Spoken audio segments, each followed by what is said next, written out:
Right, good morning ladies and gentlemen. Welcome to this morning's meeting of the Scrutiny Commission. First one back after the summer break. So, hello everybody. As is usual, this meeting is being webcast live to the public. For those not able to watch the footage live, the webcast will be available for viewing on the County Council's website after the meeting. Can I remind members and officers to please switch their microphones on when speaking and then turn it off when you've finished, please. I do have a number of apologies and substitutes. Mrs. Seaton is here for Mr. Pearson. Mrs. Richardson is here for Mrs. Wright. Mr. Kaufman is here for Mr. Bill. And Mr. Bolter is here for Mr. Bray. Just so you all know who's substituting. Minutes of the meeting held on the 19th of July. I propose that the minutes held on the 19th of July are taken as read, confirmed and signed. Are you all in agreement with that? Okay, thank you. Can I just point out that we were due this morning to have the strategic plan and single outcomes framework. You remember that got quite a bit of discussion at the last meeting and quite a bit of criticism about that plan. And as a result of that, we had asked, when it came back, we had the leader. The plan has been delayed and it won't be available to us till our next meeting in November. But we have extended the request to the leader. I understand it's undergoing some revisions, so maybe it will be taken on board the comments we made. But I just thought I'd mention that because a couple of members had said, well, where is it? Why is it not on the agenda? Item 2, question time. I've received no questions. Item 3, no questions to be asked by members, understanding order 7375. Item 4, I have no items to take as urgent today. Item 5, declarations of interest in respect of items on the agenda. Now, I would assume that anyone who is a district councillor, particularly there's 1 or 2 reports that refer to council tax, there's assets which I notice affect district council, planning issues and so on, that we take a blanket, anyone who's district councillor wishes to discuss non-prejudicial interest. Does anybody have any other interests they need to disclose? Right. Okay, thank you. Item 7, presentation of petitions. Oh, sorry, I've missed 6. Declarations of the party whip. No whips. No whip. Item 7, petitions under Standing Order 36. There are none. That then takes us to item 8, the medium-term financial strategy monitoring report and investment projects. And this morning we have Chris Tambini, Director of Finance, and you're going to present this item. Declan Keenan is also here, and I've also asked for Nick Walsh, someone from E&T, to come because there's 2 particular items I think members will be interested in, whereas proposals to spend additional resources on potholes and dealing with parking, as I understand it, outside schools, but hopefully Nick can tell us a bit more about that. But start off with, I think, Chris, you would like to introduce the report. In fact, I'm going to immediately pass over to Declan, who's going to take us through it. So the report's the first monitoring report of this financial year, and it picks up the revenue and the capital positions, plus the proposed investment the Chair just mentioned in 2 E&T projects. If I could just pick up paragraph 3 first, which is just a reminder, really, that part of the outturn we did reallocate £10 million of contingencies and prior year underspends to revenue funding of capital. And the reason I just want to highlight that is it should mean that the underspends don't grow as much as they have in previous years, that they've all been allocated to things, hopefully can be put to beneficial use rather than just sort of being held as an underspend. So just picking up revenue first over the page on page 12. The current expectation is a £300,000 underspend after the proposed investment that's been mentioned. If you look across the council, it's a broadly positive position, although the Children and Families Department is causing significant concern at the moment. So turning to children's first, just picking up dedicated school grant, which is the high needs block on paragraph 9. It is a better position than prior years, although there is an overspend because of a delayed restructure of the specialist teaching service. The department does still expect this can be achieved, so it shouldn't impact future years, but it is causing a bit of an overspending this year. They'll have to be funded from the reserve because of that delay. The placements is the area that's caused the problem historically, and that is £250,000 overspent at the moment, although that is much less than it has been in prior years, and there are still kind of further sort of improvement projects that have been put in place to keep managing that. So it's kind of better than it has, although it is still an area that does need kind of a close eye on. But £250,000 over the sort of the overall placements is kind of the high tens of millions isn't too bad for this stage. Moving into the local authority budget, which is where the sort of the bulk of the concerns are, we've seen a £5 million overspend at the moment, as mentioned earlier. £2 million of this relates to the Ofsted Action Plan and the improvements that are required there. It's the investment in there, hopefully, to improve our rating on future inspections. And about roughly £2.5 million relates to additional looked after children's, which again has been an issue in previous years. And the plan was at the time of the MTFS to try and contain the cost growth, although the overall number in children was expected to grow by reducing the amount of placements made in residential care. This hasn't happened, hence the overspend. This growth in children's social care is a national issue, so it's not unexpected, as it were, although there was hope that more of the cost growth would be able to be mitigated. So it is something, we don't see this as a one-off issue, we do expect this to continue. If we take the Ofsted and the placement issues together, when we refresh the MTFS, we're expecting an impact in the order of £10 million, as obviously, like I say, this is going to carry on year after year. The department does still believe that there's more can be done to manage the position. An action plan has been included in Appendix 3 for sort of members' review, as it were. So there is a hope we can manage it, but it is an expectation that the growth is going to continue. Moving to adults department on the sort of halfway down page 13 is a much more positive position. We've got an underspend of £5 million. About £2 million of this is still just a hangover from last year, where they underspent significantly. Started off on a better cost position than expected, hence there's still a bit of an impact on this year. £3 million is new underspend, as it were, and this really is a continuation of the picture that we've seen over the last couple of years, where the growth just hasn't been as strong as we expect. We still expect to spend more year on year on adults, but because we've sort of invested money into it, it is showing up as an underspend. It is an area where we're currently booking the national position. Most other counties and unitary authorities are seeing an overspend in this area, so we're better off than most, and that has allowed a significant amount of the new BCF money to be invested in future improvements rather than just covering the cost growth, which, like I say, a lot of people are having to do. So hopefully that will put us in a better position in future years. Again, we're doing things that will manage that future growth. But at the end of the day, you can only sort of beat your demographics for so long, so it is an area where the cost growth is expected to pick up again, because population growth, both in learning disabilities and elder people, is growing. Over the page, sort of pages 14, 15, pick up the other departments. These are all showing small underspends. The only ones I was going to pull out of points of note because of the size is in the Environment and Transport department. You've got the street lighting project is still positive. They've delivered earlier, hence the revenue savings have come through early. So we've got a good £400,000 from that, which is very positive. But again, in common with previous years and in common with sort of comments made on the children's, we are still seeing pressure for SEN and social care transport continuing. So moving into the central items on sort of page 15. First up, we've got the contingencies. Although we're seeing national inflation increasing at quite a rate, and although it did take a little bit longer than was sort of initially forecast by a lot of commentators, it hasn't particularly started feeding through into the cost base as strongly as you might expect at the moment. So we are able to release the initial £700,000 for reinvestment in the projects.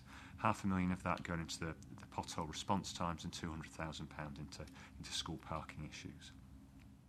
We've also sort of further in the central items down in sort of paragraph 35 point I just wanted to pull out there. We have got a lot of income coming in now from the pooled property funds in the region of 800,000, which is obviously positive compared to the sort of money just sort of sitting in low interest deposit with sort of high street banks, as it were. We have reallocated this to reinvest into future capital development, just purely because there's so much high demand for sort of capital and revenue investment, which we'll come on sort of later in the paper. So what we're trying to do is make the existing asset investments a bit more self-financing. So if we're going to invest, it kind of reinvest some of that income first, as opposed to sort of impacting the sort of the other calls on the programme.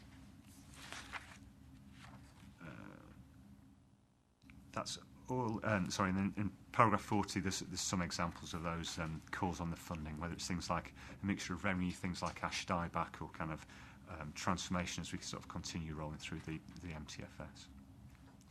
That's all I was going to touch on revenue. If you'd like me to pause there. Yeah, if you pause there, and then we'll go on to capital when I've took any issues members want to raise or seek information. Could start off with paragraph 9 then on the dedicated school grant, the high needs block. You say that is continuing. It's hopefully on a downward trend. But how long can the earmark fund go on? I mean, is there a set amount? I mean, it may get topped up, I presume, if there's an underspend. You move some more in there at the end of the year. But is it dwindling? Can it continue to effectively pay out for the overspend? In answer to your question, no. We did expect it to be kind of almost exhausted last year, but because the underspend reduced by crudely £1 million over the course of the year, it did mean there was some more in there. It's unlikely to get topped back up just because you touched on underspend. We could top it back up, but obviously we're overspending at the moment, so it is seen as a sort of very short-term position. The only thing the DFE, I don't know whether it's helpfully or unhelpfully in their rules, do allow you to bizarrely carry an overspend forward to a future year. But all that does is, if you're already sort of overspending in 1 year, you're short of money already, so you're just making yourself even shorter in the future year. So it is a little bit of I'm not sure of the exact amount of the reserve, but it is pretty much exhausted. And there are other demands on it outside of the dedicated schools grants. So for example, if we had kind of issues and transfers of schools to academy, if we had to pay off any deficits, which we do try and avoid, this would be the same pot of money that we'd be trying to use from, so it is oversubscribed. Now just looking forward, there was an announcement over the summer on the future of the school funding formula that the government was minded to put more money into it, but there was an indication that won't be new money, it will be coming out of existing DFE budgets. And have we had any more information about that? I understand it's been delayed in terms of implementation, but has there been any detail, or when are we expecting to actually get figures to each authority on this new national funding formula? We've had it, I suppose, with what they've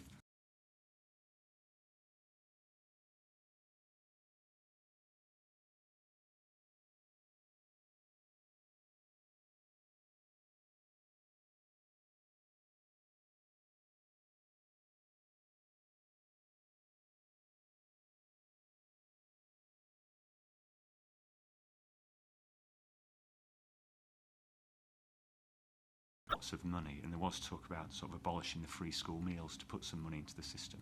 Obviously there's been a U-turn on that, so it's a bit of a kind of a wait and see.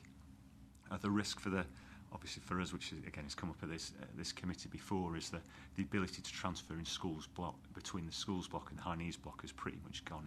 It's theoretically there for another year, but because you've got to get permission of the schools forum, it's very unlikely that they're going to agree to a transfer away from the primary and the secondary schools that they represent into the sort of the high needs block that the local authority would have to pick up the tab on. So we're still waiting for news on the formula. Can the council could the cabinet not overrule, as it has in the past, hasn't it, where there's been a disagreement in the schools forum? The cabinet has had reports and decided to take a different decision. Is that an option?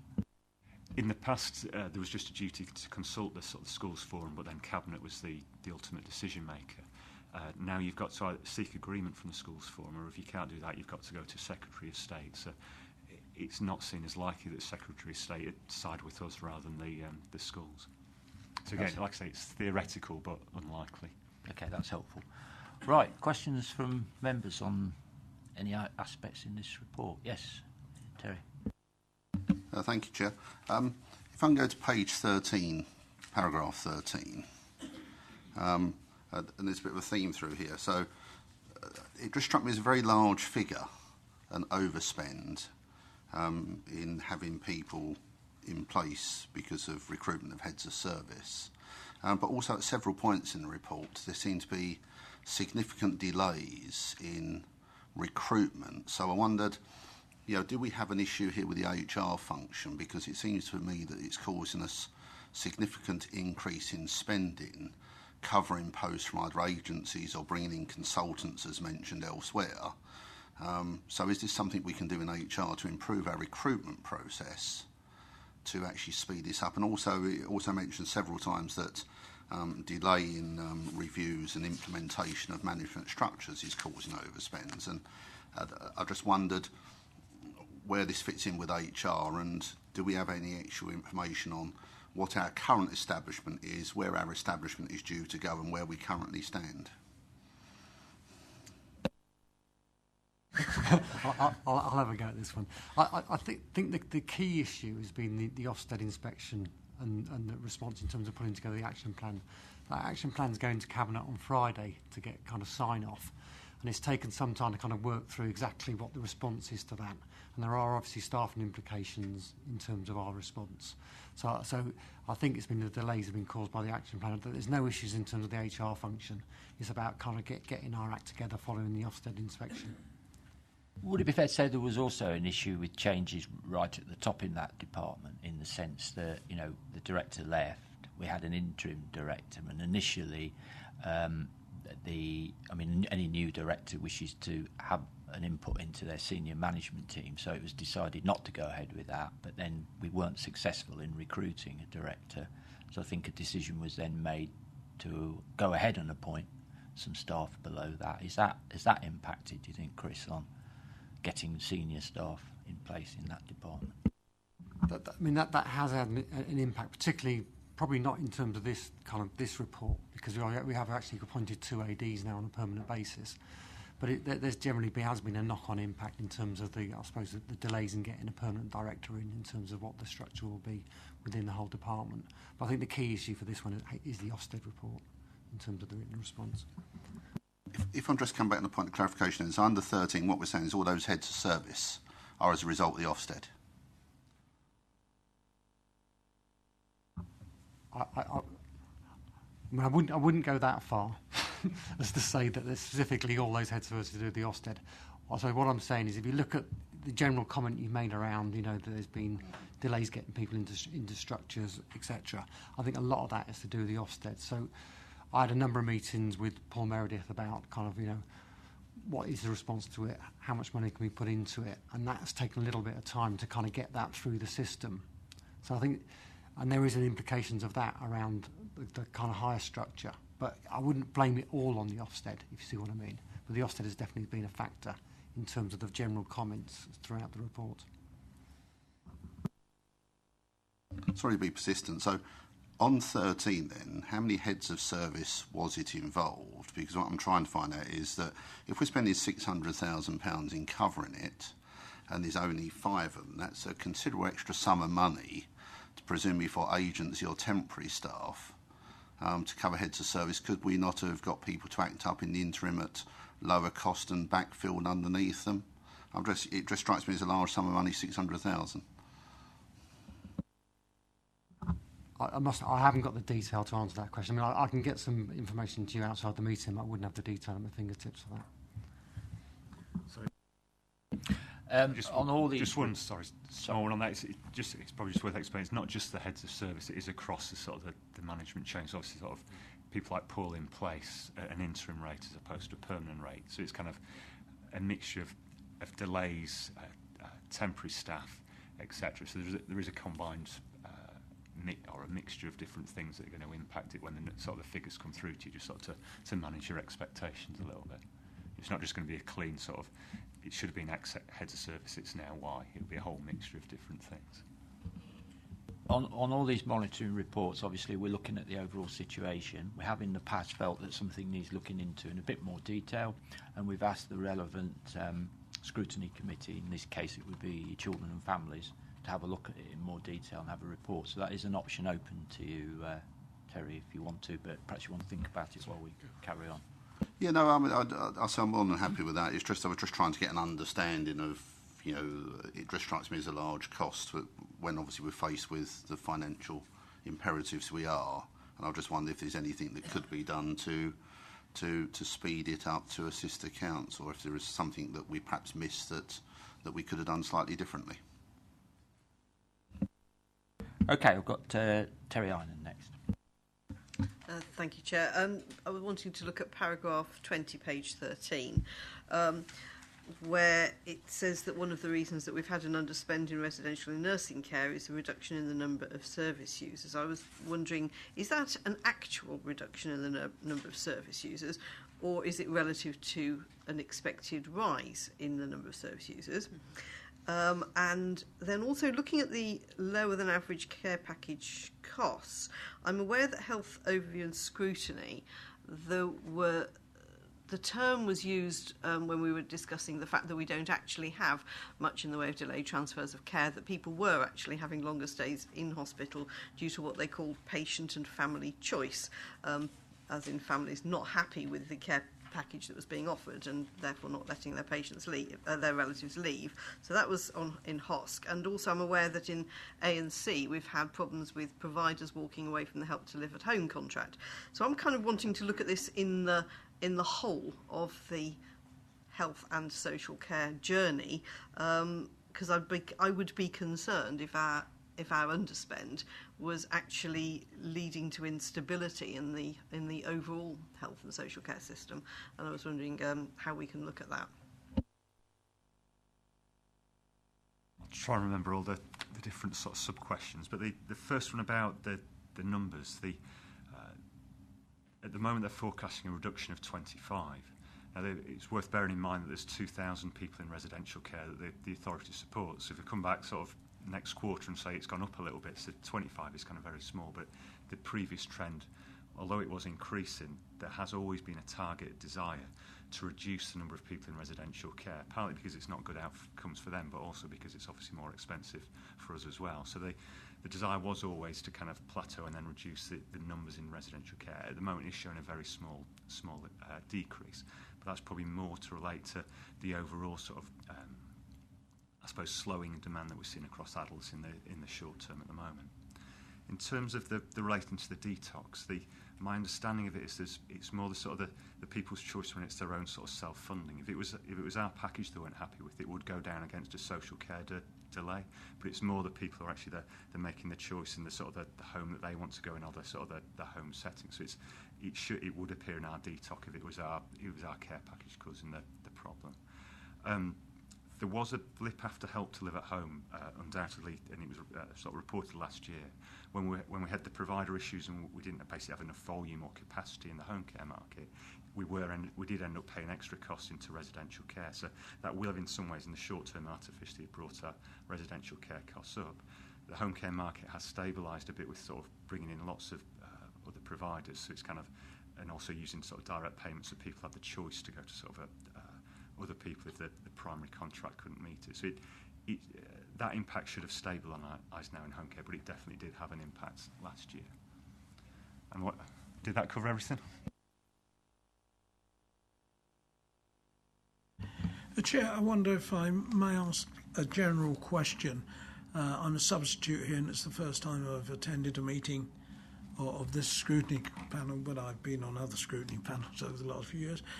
I'm surprised, and perhaps you'll put me right, that there's no member of the Cabinet sitting in. Is this a usual thing? Because every other scrutiny panel that I've sat on in the last 4 years, there have been members of the Cabinet who have been interested in the debate and taken things away from them. Is this normal, or should I...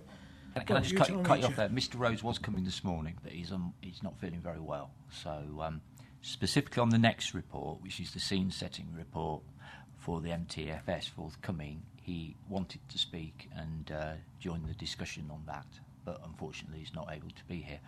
On this report, he wasn't down to participate. This is a monitoring report. It's a factual report of what spending has occurred on the budget, and we don't normally have... It's open to members. If they wish to have a Cabinet member, they can ask for one.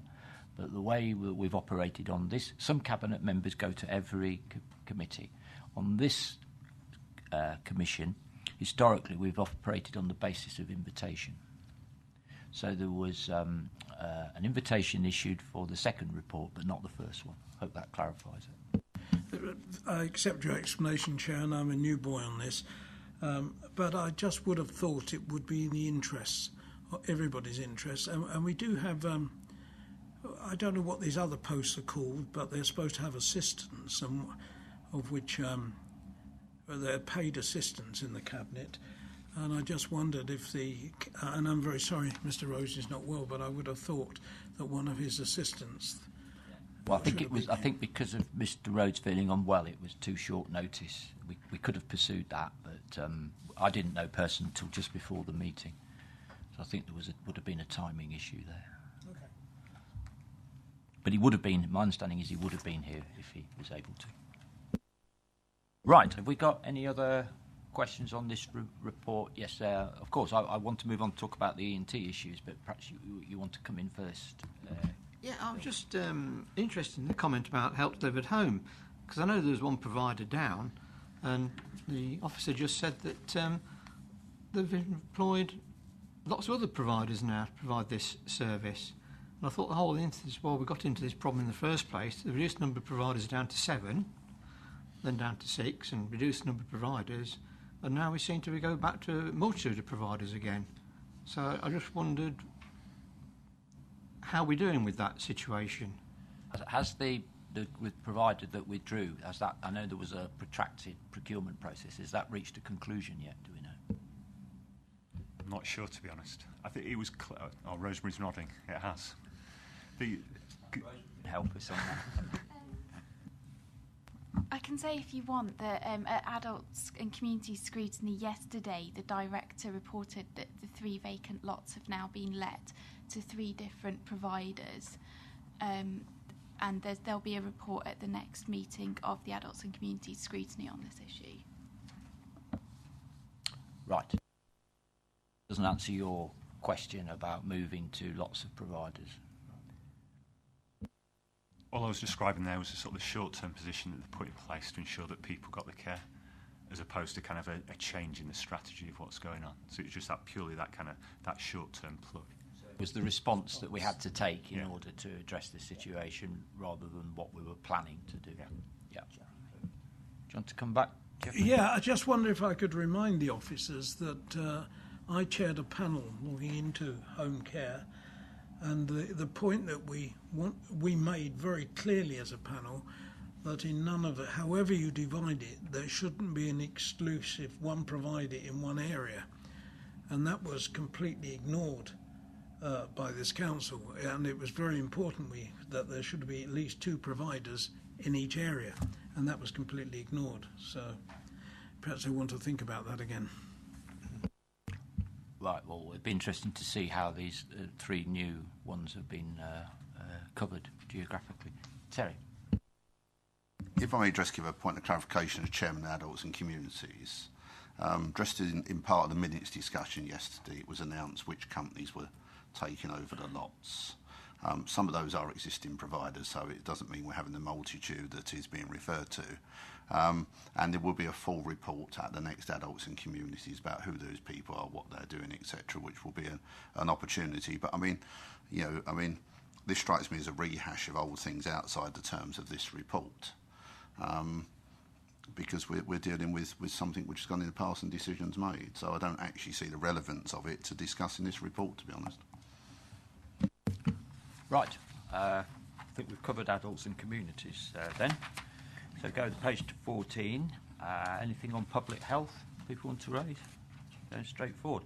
So that takes us then to environment and transport. Now, I anticipated there would be interest in this additional funding. For £500,000 proposed to be put into dealing with reported potholes.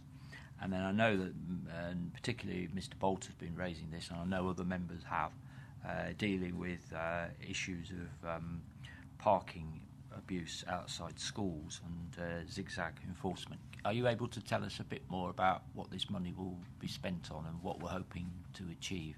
On the pothole one then, is it that we're getting more potholes reported, or is it that we are not meeting the time scale for repairing them and we need to put some more resources in? Chair, if I could just start by apologising on behalf of Phil Crossan and Anne Carruthers that neither of them are able to attend today because they're both at meetings outside County Hall, so I'm here in their stead. In response to the question, obviously there are quite wide pressures in terms of responses to dealing with potholes that are faced as a result of the funding reductions that have been experienced over a number of years. I mean, despite that, we actually are still doing a very good job in terms of making sure we are keeping the number of potholes to a minimum. And for example, in 2012, we were, 8,500 potholes was the sort of numbers we were looking at, and that had reduced to just over 5,000 by 2015. Nonetheless, with the funding reductions as they continue going forwards, that will be harder and harder to sustain. But what this money here is to address is that at the moment we have a sort of response time which will be linked to how the potholes are categorised, and we will go through an assessment process which would be sending out an inspector, and they would determine whether they're category 1, category 2, and that would determine the response time. What we're looking at doing here on a trial basis is to, rather than actually when we get something reported by a customer, actually then sending out an inspector and doing that assessment process, we're actually almost just kind of trusting the customer straight away, and we will send someone out and get that pothole fixed. And the idea is that we will try and do that within 14 days. Some work has already happened just doing a little trial in northwest Leicestershire, where I think there's been about 100 customer reported defects that we've actually responded to on this basis, and all of those have been treated well within the 14 days. What you lose potentially by this responsiveness is that when an inspector goes out, what they might do is take a wider view of the situation. So they might look at, say, that pothole needs doing, but actually the general state of the roads is such that actually this probably merits putting in a wider piece of patching work, or there may be other issues that they would look to address at the same time. But what we're doing here without sending an inspector out is we're perhaps missing that opportunity. So maybe it's not always going to give you the best kind of wider asset management approach to dealing with it. So you might be dealing with things less efficiently than you might otherwise do. So the money here, what we'll be looking to do is kind of roll it out across the county. Obviously, how much it actually costs and how much work is involved in doing it will very much depend on the numbers of customer potholes that are raised, and potentially, if we are seen to be increasingly responsive, that might in itself generate an increasing numbers of customer requests. So, but that's the £500,000 this year is to basically address that and try it out and see how it works, basically, and see what the benefits of it are. Very positive that we're going to sort of try and quicken the pace up. Presumably then, when the operative arrived, if they saw something that was just ridiculous, actually, it wasn't efficient to carry on, they could take a decision not to, that it needed something more radical. Presumably they would be able to make that judgment when they got there. Yes, potentially that would happen. If they went out there and identified that actually probably it could benefit from a wider piece of patch, though, they may not necessarily be the best people to judge whether that's the case or not. And obviously they wouldn't do that wider patching because actually we've got external contractors that do the patching itself. But if they sort of looked at it and they thought, oh, well, actually there's another little pothole over here, we could repair that at the same time, then they might take that more sort of responsive approach. That's good. Any further questions on that particular issue, Terry? This sounds very welcome. I'm sure that residents will be pleased. And what I'm interested in is how this piece of work will fit in with what we were told about the app, the Report It app, which I have tried a number of times in North West Leicestershire, and it's a bit on the clunky side, and there's a few glitches with it. And are we going to be, I'm really kind of wanting to encourage some working between customer services and highways to really make that thing work better for us all, if possible. Okay, I can't really answer that because I'm not familiar with how the app works. But obviously what I can do is I can take that back to the department and say that some problems have been experienced and see if there's any way in which we can perhaps use some of this money to help kind of develop the app a little bit more and make it more usable. Yeah, I think the app does have huge potential because if you take a photograph of the area, at the moment you can only take one photo. So if, as a customer, you saw one pothole, you couldn't take a pothole shot and send a wider view shot. And you think, well, with a little bit of development on the app, that might actually help your department with deciding what stuff you can send an operative straight out for and what will need a proper inspector. So I think there's huge potential for making things more seamless there. Thank you. Yeah, Mrs. Seaton. Thank you, Chair. My question is the supervision on that after the contractors or whatever have gone out and repaired the pothole that has been reported. Is there a follow-up inspection? And the reason I'm asking for that is that I've noticed I've used the reported app and I quite like it. Yeah, the restrictive of one photo is restricting how wide you can include the area. But several potholes have been repaired, but they seem to be repaired, and forgive me, I'm not quite sure, with bitumen or soft stuff, and then lorries go over it again and it's just collapsed again. And I'm talking about one in particular which is on a crossing, a pedestrian crossing, and I've had to report that 3 times, and 3 times it's been repaired. And the last time I rang up, which was 3 days ago, they assured me it was repaired the day before. Well, it has been, because the yellow lines have disappeared, but the sunken's still there. So I'm just worried about the quality. Is that being checked? Is it being followed up? And repeated reports of the same pothole that have supposedly been mended, is that sort of logged and then quality checked through that way? Sorry, I'm not probably explaining that well. Well, I think in terms of when things are logged, that's certainly the case. So every time that there's a customer or anybody else rings up, that will be logged on the system. In terms of the inspection, I don't think it would be practical to send someone out after every time somebody has done one of these temporary repairs, but obviously there will be continuing visits in that area where they will potentially check things, and I think we would do it on a bit of a spot basis. So certainly the quality would be checked, but I don't think we'd be able to check every single one. I suspect in some instances as well, what happens is some of the repairs that are put in are really just temporary repairs, and they have to be done because the problem's so severe, but we need to do something in a short space of time. But in that situation, I would hope that over a period of time they would go back and do a more permanent repair, which actually is fit for purpose. I mean, it sounds like the one you're quoting there, actually probably that hasn't actually happened. So, but I don't know the details of it, obviously. Okay, thank you. And yes, I agree that sending somebody out to inspect the work would be a silly and waste of time, money and resources.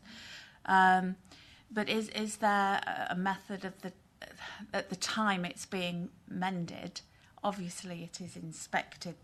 There's a person in charge of the actual job there, isn't there? And they get signed off.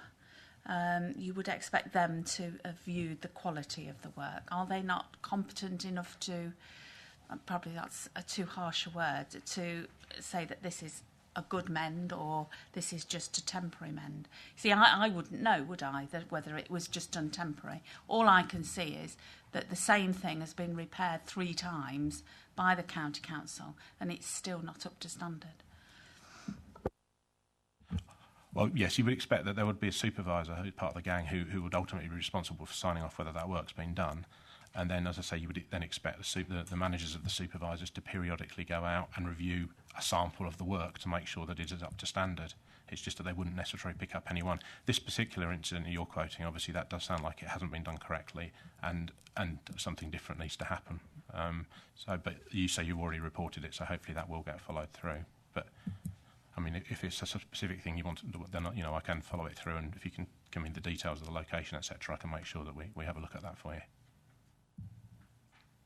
Bill Bolton.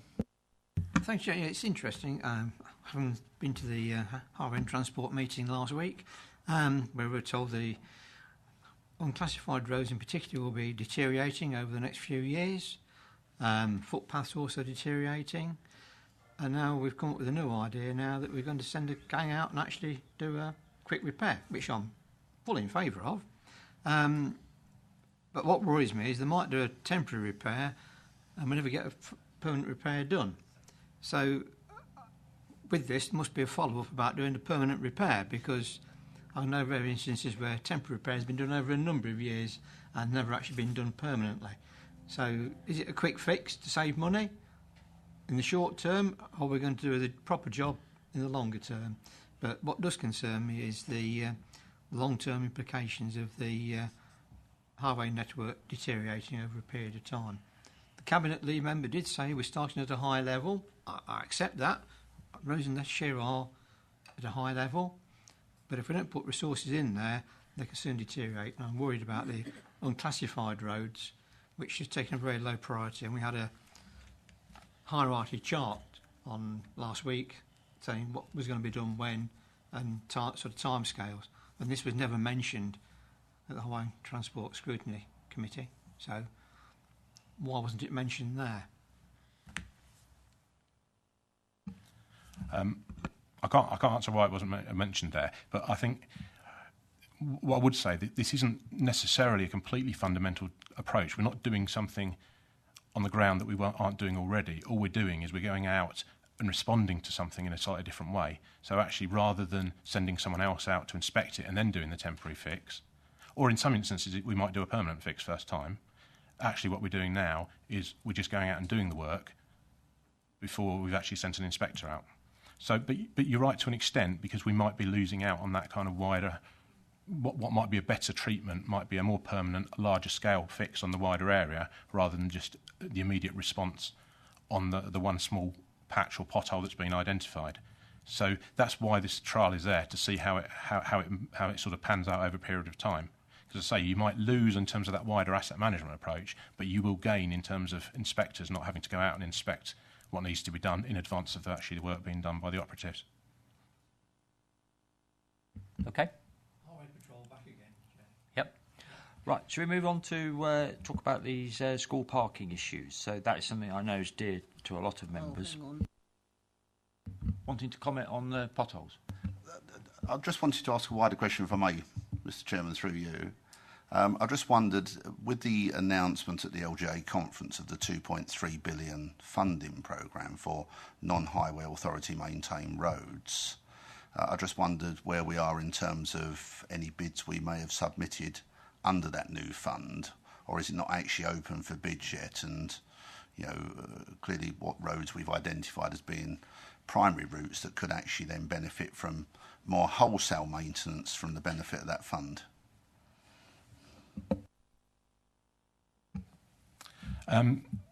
The fund comes through, and I don't know the details, but the fund comes through, it manifests itself in different streams. So there are certainly things that we're looking to put bids in for, but there's the majors fund, which is obviously larger scale developments, where potentially put some bids in already. So we've had some funding through for the Melton Relief Road, so that was part of it, to do some initial scoping on that. We've put some other bids in through, that we're considering putting some other bids through, but we're still waiting the sort of details at the moment to know exactly what the process is going to be. So it's kind of as and when, really. I think you can assume we won't miss an opportunity to bid for money. The officers are pretty on the ball about that sort of thing. We are well ahead of it. I mean, we've got a good understanding of what schemes are needed. We've put a lot of money into advanced design to make sure that we've got the schemes designed up, so that we can actually present the business cases and give ourselves the best chance of actually securing funding as and when those opportunities arise. Chris? If you look back over recent years, we have been very successful in terms of highways bids. The pinch point we're currently having is actually putting the match funding against future bids, because we've matched so much of our existing resources, and that's something we're exploring at the moment, because we don't want to miss the opportunity to bid. But in terms of our own resources, they are getting quite limited, but we were looking at various different options at the moment. Okay. Right, zigzag lines. Can you tell us how we're proposing to spend this 200,000, what we're hoping to achieve? Yes, obviously this is really just in response to the fact that we do seem to be getting a number of issues raised with us by parents and other residents around parking outside schools and some of the potential issues that it could cause. All this money is to do some initial work, trying to kind of look at the sites where perhaps we're aware that the issues are most prevalent, and actually assess those sites to see whether or not they're fit for purpose to put a TRO in at the moment and start doing enforcement on the zigzags that are already in operation, or what other work needs to be done in order to make sure that they are compliant and we can put a TRO in place.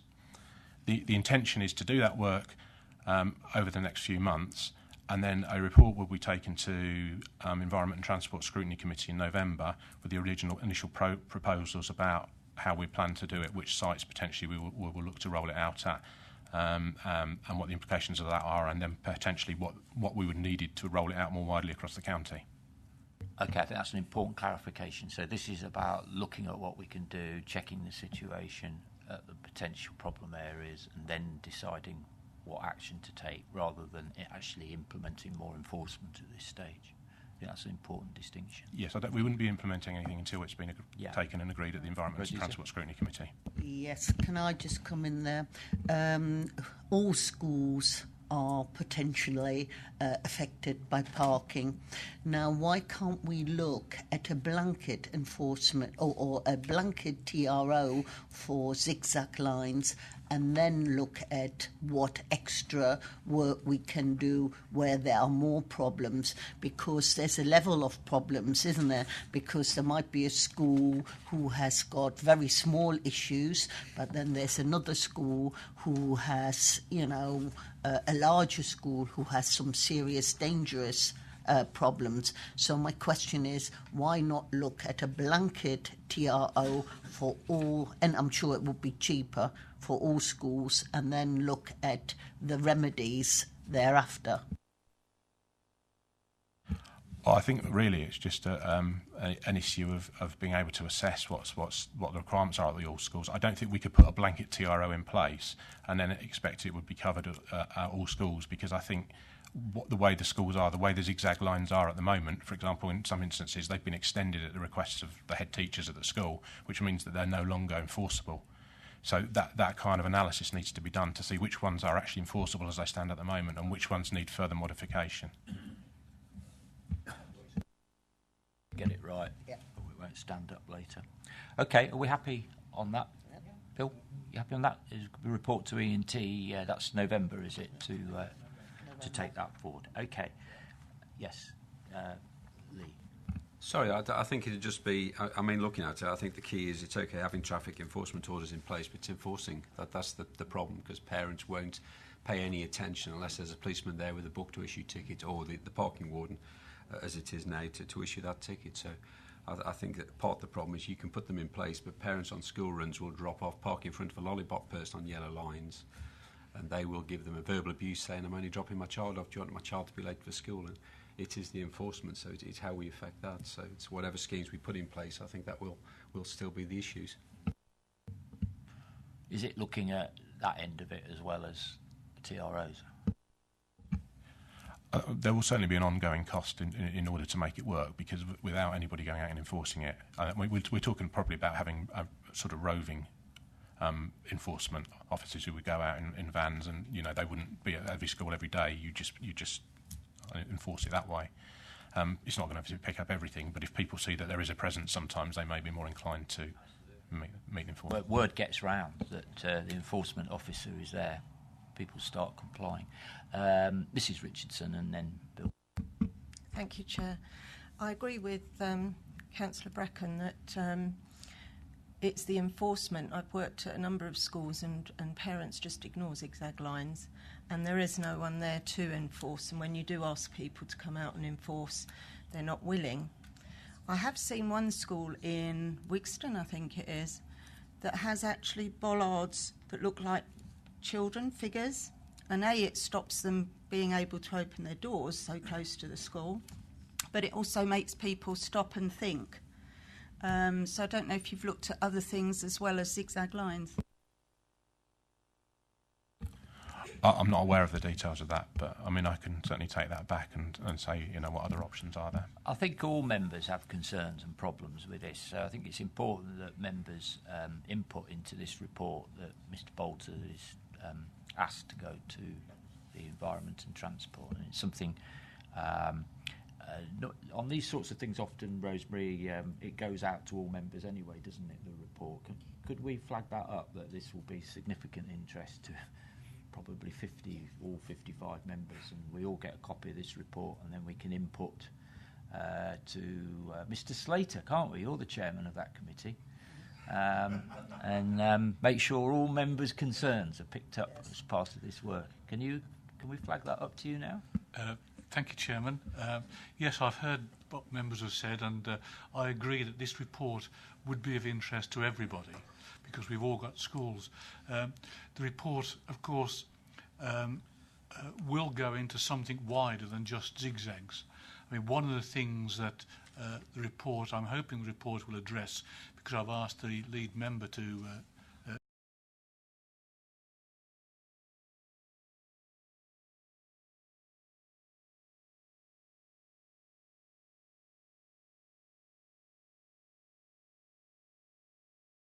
time to patrol the area with a high-vis jacket on or whatever. So I'm hoping the report will address that as well, and I'm certain it will be of interest to everybody. So I will ask for it to be circulated as an all-member briefing. Can I just add a plea, Councillor Slater, to add into your report an item whereas it highlights the fact that enforcement can be purchased, because we all are aware that parish councils, etc., can purchase enforcement hours, and I think it is something we need to highlight because not a lot of people are aware. They're expecting us to enforce, and we do have resource issues, so if it is pointed out to them, that they can take that opportunity. Okay, did you want to come back, Bill, because we need to move on? Yeah, very briefly. Yes, the school you're talking about is actually in Leicester City, with the bollard. It says I go to Yes, Winston. it's on Stonsby Avenue.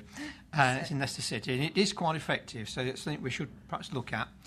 And I'm very pleased it's coming forward. Obviously, at the end of the day, I'd like to see it lines enforced, but we've got to make sure we can enforce them before we go down that route, or else be a legal challenge against it. So, officers, right, check the facts first.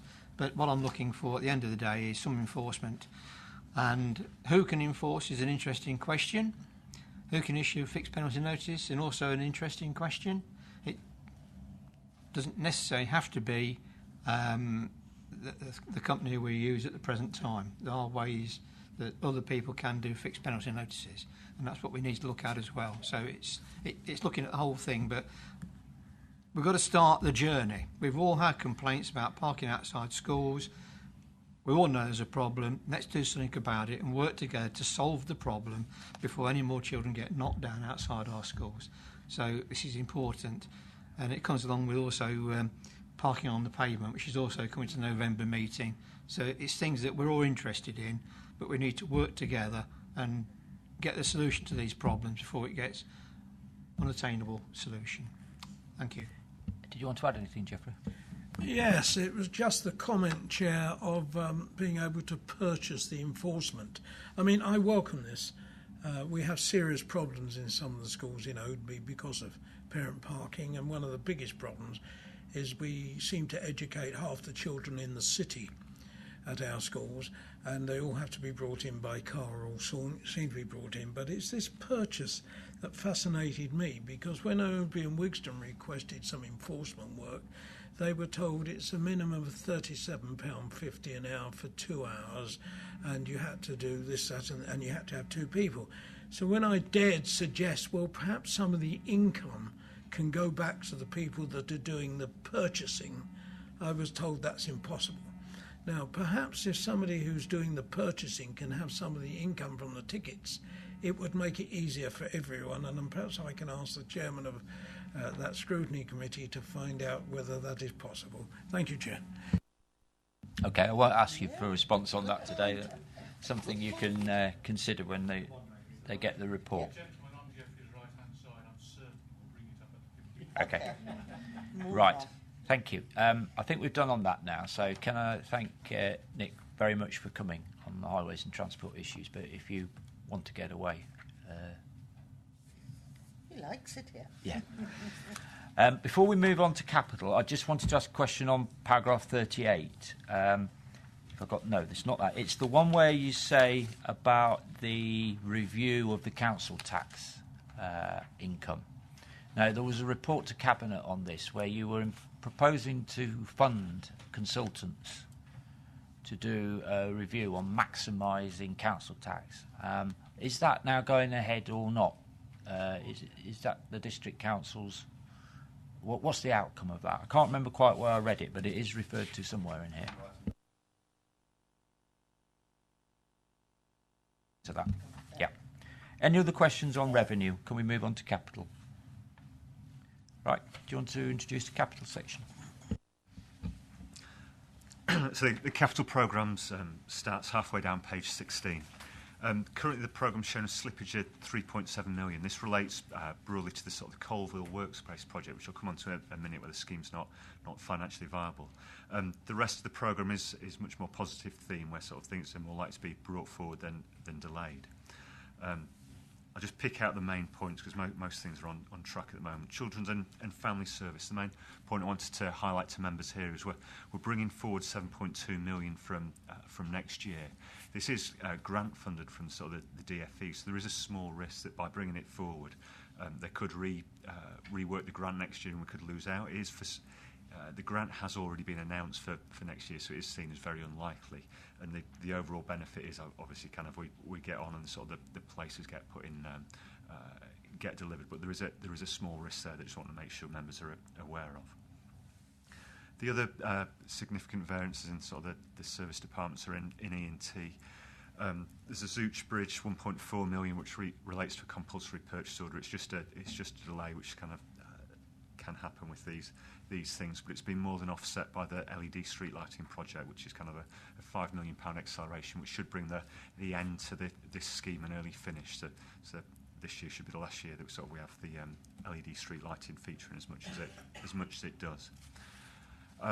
Over the page on page 18, the main areas which touched on is the corporate programme. Obviously, the sort of the Colville Workspace slippage is happening, but despite that, there is an awful lot of activity in the asset investment programme, which is covered in a later paper today. So overall, there's likely to be sort of more than compensating spend, but it's sort of being worked through at the moment. I wasn't going to go into the detail of that because it is, like I say, it's on a future paper. I did want to touch on the capital future developments on paragraph 54, just to kind of just summarise a little bit sort of what funding is available. We did allocate sort of £37 million between sort of various underspends and various reallocations to use across a range of future developments. We're going to use that initially for the sort of the asset investment programme, just purely because it's better to, again, as I touched on something earlier, it's better to have the money working rather than just sort of in low interest accounts. But it does mean we do need a strategy for how we're going to sort of fund all the calls on this, whether it's things like the collection hubs or speed cameras if the pilot's successful. Because of the 37, we're expecting to allocate just shy of 35 million to the asset investment fund. So as one key part of the MTFS time round is to sort of set out how we're going to release more funding for this sort of investment activity. And that's all I was going to touch on capital. Any questions on the capital? Terry Eynon. Yes, point 52 on the Colville Workspace. I am the local member for Colville, so this it was a sensitive issue when it was first proposed because, as I understand, it was to use land on Vulcan Way, which was currently occupied by a haulage company. So one of my questions is, as local member, well, are we keeping local members informed of sensitive things like this? I certainly haven't been kept informed of this one. So I would like to have an update on what's happened, why it's happened, where we're going with this. And the other question then is when a scheme like that, it will have cost the tenant who was thinking that he might have to move quite a lot of bother. Do they get compensated when we discover that something we'd planned isn't going to work? What happens then? I think we wouldn't have the detail to answer all those questions here. So if we get back to you, and I'll get Jonathan Bennett or somebody from property to kind of talk to you directly about those schemes. Okay, Rosita. Yes, the councillor raised a point which I think is very important. I do think members should be updated to timescales and issues in their ward, because we do get approached, and it is somewhat embarrassing when members do not have the full information as to the project, the timelines and the proposals. So I think it should be noted, and it is, I think, if you're looking at item 54, we are talking about an overall funding for future development of 37 million. You know, it would be very nice to have a report on all of the details and where we're going, because after all, this is an investment to accumulate a profit in the long run. So it should be made, I think, a little bit more clearer. So, thank you. That's a general call for more information about capital schemes affecting members' patches. Yeah. Can we have a look at that? Yeah. Okay. Any other questions on capital? We're all happy on that. Right, thank you. That completes that report. Oh, sorry, Mrs. Richardson. Can I just ask a little bit more about this Colville workspace? Because it's the first time I've heard about it. But who actually planned the scheme in the first place to find that all of a sudden it's not viable? And how much is it going to cost to redesign and recost it? Because 6.8 million is quite a lot of money. Can I make a suggestion that we pick that up? The last paper, the asset investment paper, does make reference to this as well. So if we pick it up as part of that, and John will join us at that stage. Okay, we'll note that to pick that up on the last report. Yeah, Bill? On page 42, Adults and Communities, DFG grant, capital grant, adjustment for final allocation. It's just purely because when the MTFS was set, we wouldn't have had the official allocation. So just as that's come through, all we do with the Disabled Facilities Grant at the moment is just passport it through to the district. So it's just an adjustment. It's 350,000 in, 350,000 out. So it's just correction of an estimate. That's fine. Okay. Okay, if there's no other issues on capital, I think, Declan, very much. Right, so we're going to move on to the medium-term financial strategy, item 9. This is the scene-setting report for the forthcoming budget and medium-term financial strategy. And I think, Chris, you're going to lead on this. Yeah, I'll take this one. I suppose there's three purposes to this report. One is to, I suppose, set out the overall financial position and how it's changed since the budget was set earlier this year. The second one is kind of how we're going to update it and how does that go through various kind of member approval processes. And the third one is just a little bit of information on the 100% business rate retention pilot. There's an announcement about a bit over a week ago on this, and just to set out a bit more context around that. Just moving down to the bottom of page 43, I think it'd be no surprise to say that we still think the financial position faced by the County Council is serious and extremely challenging. And we also think when we roll forward the MTFS for another year, that'll be another year of austerity. And it's going to be very difficult to kind of fill the gap that brings with it. Moving on to the next page. Just, I suppose, a bit of context nationally. We don't expect austerity to end until the mid-2020s. I think the IFS has said 2024 will be the last year of austerity. So that's, I reckon that's another 7 years. The general trend has been, though, every time there's a budget, the austerity goes on for another year. So I think it's going to be around for a while. And just a reminder that local government remains one of the unprotected parts of the public sector. So generally we do get the kind of the full level of budget reductions. Paragraph 10 again is just a reminder that there is a government efficiency review that was announced at the budget last year. Again, we haven't seen any detail, but we do anticipate that the government will be looking at making another £3.5 billion worth of savings in 2019-20, and some of that could end up with local government.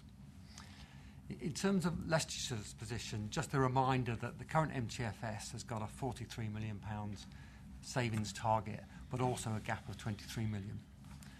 And when we roll forward into another year of austerity, generally that means we increases the gap by 15 to 20 million. It has been as high as 30 million in the past, and it has been slightly lower, but that's a kind of general rule of thumb in terms of the overall savings requirement. Since the MTFS was approved by County Council, there have been some positive impacts.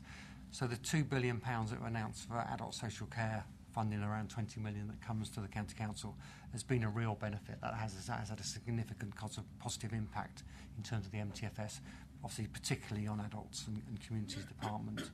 We've also got a bit more certainty around the Better Care Fund that was a previous announcement. As Declan has mentioned as well, we've had underspends in terms of adult social care in the last couple of years. But I suppose I would remind members that we did have a couple of years of overspends prior to that. And generally with the demographic growth, it doesn't go up in a kind of nice, kind of easy line. There will be kind of steps. I wouldn't be surprised at some time over the next 4 years that we get a kind of step up rather than a step down. And just a bit of context of that, if you look over the previous 15 years, I think there was a 12,000 increase in the number of 80-year-olds in Leicestershire. Over the next 16 years, we think that's a 30,000 increase in the number of over 80-year-olds. So the demographics are not with us over the next few years. In terms of the more negative implications, again, I won't dwell on it. We got the overspend in terms of children's social care, £5 million in the current year. I wouldn't be surprised if that manifested itself in an additional £10 million, say, over the MTFS over the next 4 years. We've got more one-off things like Ash Dieback, where we think we could need to spend about £5 million addressing some of the implications around that. We've got pressure around the public sector pay cap. I think it's been lifted to 2%, but it appears as if the sector where it's lifted, there's no extra money, so it'll be self-funded by that sector. And just a reminder that 1% pay for us equals about £1.5 million. So if it's a 2% increase, that'll be an extra £1.5 million we have to need to factor in. I mentioned the £3.5 million efficiency review, and I suppose the final one where we are still expecting some benefit actually is this proposed review in terms of council tax collection by district councils. And again, just a bit of context around this is by 2020, we think £300 million worth of our income will be council tax. So very small percentage improvements in that make quite a big impact for us. So again, we're hopeful we can work with the districts to make sure that that's done as efficiently and effectively as possible. Paragraph 13 just raises the risk around specific grants. Again, there could be cuts. We don't get that many specific grants now. We still get some, such as the public health grant, and there could be some reductions in that which could flow through. So moving on to the MTFS, as I mentioned, we think the roll forward is going to increase the gap. We've already made the best part of £180 million worth of savings by the end of this year. So we could be up in the region of, looking out towards the next 4 years, about £250 million worth of savings that would have been made since austerity started back in 2010. In terms of the planning framework, kind of paragraph kind of 17 onwards, it's fairly much what we followed last year. So the key date is we'll be proposing taking the draft MTFS to Cabinet in December. We have done January in the past, but I think it'll be December this year. And then flowing through into scrutiny and back to County Council in February. So pretty much what we've adopted in previous years. Moving on to page 46. I think it was a surprise announcement that there would be some potential business rate pilots in 2000. But should we just hold there, and because all that's about the MTFS, isn't it, in terms of planning ahead, and then this bit I think merits you doing that on its own, if that's all right. Is that okay? So you've identified the situation we're in. You're suggesting that it is only going to get worse, and it's going to be another tough round of budgeting. What do members feel about that? This report is going to the Cabinet on Friday, so if there's anything we want to say or any work you want to see done. Could I just have a general point, very general point before we start in details? 11, paragraph 11 and 15. Okay, we've got 20, you've pointed out in very few words here that things are going to get dire for us. And but I'd like to know what I'm actually facing, because we're saying 23 million and a gap of 23 million, which is unidentified. However, there is going to be another pressure of 15 to 20. So if I'm just taking the lower end, 23 and 15, so we need to find 38. But then in paragraph 15, we're talking 30 to 40. So what is actually the gap? It would be 43, would it not? I mean, just give me the idea what the actual gap.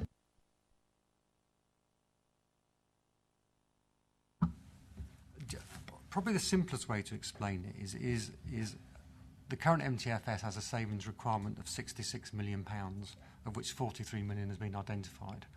That's 4 years. If you roll forward another year, add another 15 or 20 million to that. And if you think the gap's currently 23 million, if you add 15 to that, the gap could be getting on for 40 million. We will, though, as we roll forward, we will be looking at identifying kind of new savings. There might be some other things that kind of go away. I mentioned some of the positives, which might reduce that gap. But that would be the starting point, a gap of around 40 million, which we seek to reduce by various different measures. But I don't think we're going to find the measures to reduce it from 40 million to zero. I think that's the point we make in the paper. David Slater. Thank you, Chairman. Paragraph 6, page 43. You explain that there's going to be great difficulty in identifying sufficient savings to fund the gap, and you talk about not being able to do it without major efficiency initiatives and the successful outcome of the fair funding campaign. I wondered what reliance you're putting on a positive outcome from the fair funding campaign, because at the moment it is a bit up in the air, and if it doesn't happen the way you expect it to, does it mean it all comes then down to efficiency savings? We've always been very cautious in terms of our forecasting around kind of government funding. And within the MTFS at the moment, and when we roll it forward, we won't be assuming that the fair funding campaign is successful. If it is successful, it would obviously make a big impact in terms of filling the gap. And if it's really successful, it would mean we can take some savings out of the MTFS. But at the moment, we wouldn't factor in it's being successful. Having said that, I think it is going pretty well. I think we are getting our message across to government. And I did notice, actually, I think Northamptonshire has kind of picked up some of our figures and the way we kind of show it, and I think they've started, so other authorities started using some of the analysis that we've done. So, but we wouldn't factor it in unless we were kind of pretty certain it was going to actually happen. David Jennings. Yes, thank you, Chairman. We are a very badly funded council. Nobody disputes that. We have to increase our income. But at the same time, we are taking a lot of development in the county of Leicestershire, literally thousands and thousands of new homes. Now, I'm often accused of supporting planning applications purely to get income for councils to make up the shortfall. What I have never seen is a paper saying what income that brings in and what expenditure, because it's not free money. Every house built puts costs on this council, whether it's street lighting, maintaining roads, kids going to school. And I would like to see, I don't know if this is possible, some kind of average figure per house per year showing either what money it brings in or what cost it brings in. Because people stop me in the street and expect me to rattle all these answers off. And these are technical questions, which I do try and answer questions that are put to me, but it's the most frequent one I'm asked. All the house building that's going on, why are you still so short of money? And I would like some simple explanation that we can perhaps pass on to people and try and explain. because they don't know, and quite frankly, I don't think I do. We can look at actually kind of putting something together, but I suppose if you look at it in the context of the whole budget, we generally have, I think, about 2% increase in council tax base every year. And when we factor that in, we still haven't got enough money. So, I mean, and I know it's a bit more complicated than that because we are getting funding reductions at the same time. But generally, you know, we still haven't got enough money even with that housing growth. And you can start looking at kind of fixed and variable costs of the county council. In broad terms, even with the housing growth we've had, we still have to make significant savings. Terry Arnhem? Oh, sorry. Rosita was keeping her list, and my mistake. You can never have too many Terrys. That's all I would say. Mine relates to the bullet points at the top of page 45, as you might imagine. I'm not quite convinced that the wording is actually accurate because, to my knowledge, district councils continually review their council tax collection on an ongoing basis. And also, in the paperwork that was brought to this, there was a major difference between in-year collection and actual collection for the year. So in the year that was looked at, our collection rate was, I can't remember what it was, but the actual collection rate for that year, by carrying on collecting it the following year, was well in excess of 99%. So it would be difficult to see what more certainly my district council could do. I'm sure it goes for others. So I'm not sure it's a genuine wording, and perhaps the wording needs to be amended, because the benefit of the review, even if it could bring it up to bring in what's collected the following year into in year, only gives a 1 year advantage and doesn't then carry forward, because once you've had it and it's gone. So to me, to have a report that says district councils will not review council tax collection, I can say that the district council in the for the division that I represent continues to review its council tax collection and how best to do it.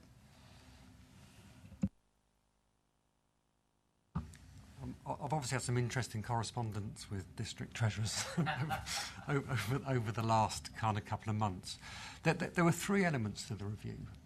One was around forecasting. So if you look back at last year, there was a surplus on the collection fund by about £8 million across the county council. So what that means is when districts were setting the tax base and forecasting housing growth, they weren't reflecting housing growth in there. So you're right, Terry. It flows through, and you get it the year after. But if we'd had that money in our base, we'd be looking at different level of savings, because our starting point, we can only reflect our starting point on the tax base. And to be fair, that's not all districts. Some districts are better than others, and actually Blaby are not bad at forecasting, to be honest. But other ones aren't particularly good, and they can improve. And I think they would agree that themselves. In fact, I think a few treasurers have said that to me. So I think one of the elements is the forecasting. And I think we will get, what I'm referring to in that bullet point, we will get a benefit in terms of better forecasting, because I think districts are going to look at how they forecast. And that could be quite a considerable benefit in terms of our overall tax base. And I accept that it's kind of one-off, and then once you get to that base, it kind of goes up. But hopefully, if you keep reflecting the housing growth, which is significant in Leicestershire, so we've had it up to about 3%. 3% is about getting off £7.5 million in terms of our budget, in terms of tax base. So the figures are significant. The other one is around the collection, which is the one you refer about. Well, we get the money in, but it just flows in the year after. Now, I've had discussions with district treasurers around this as well, about actually how this is measured.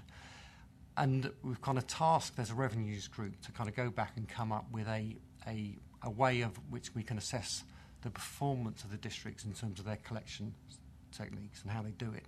And I think there are some genuine issues. The devil is in the detail of these.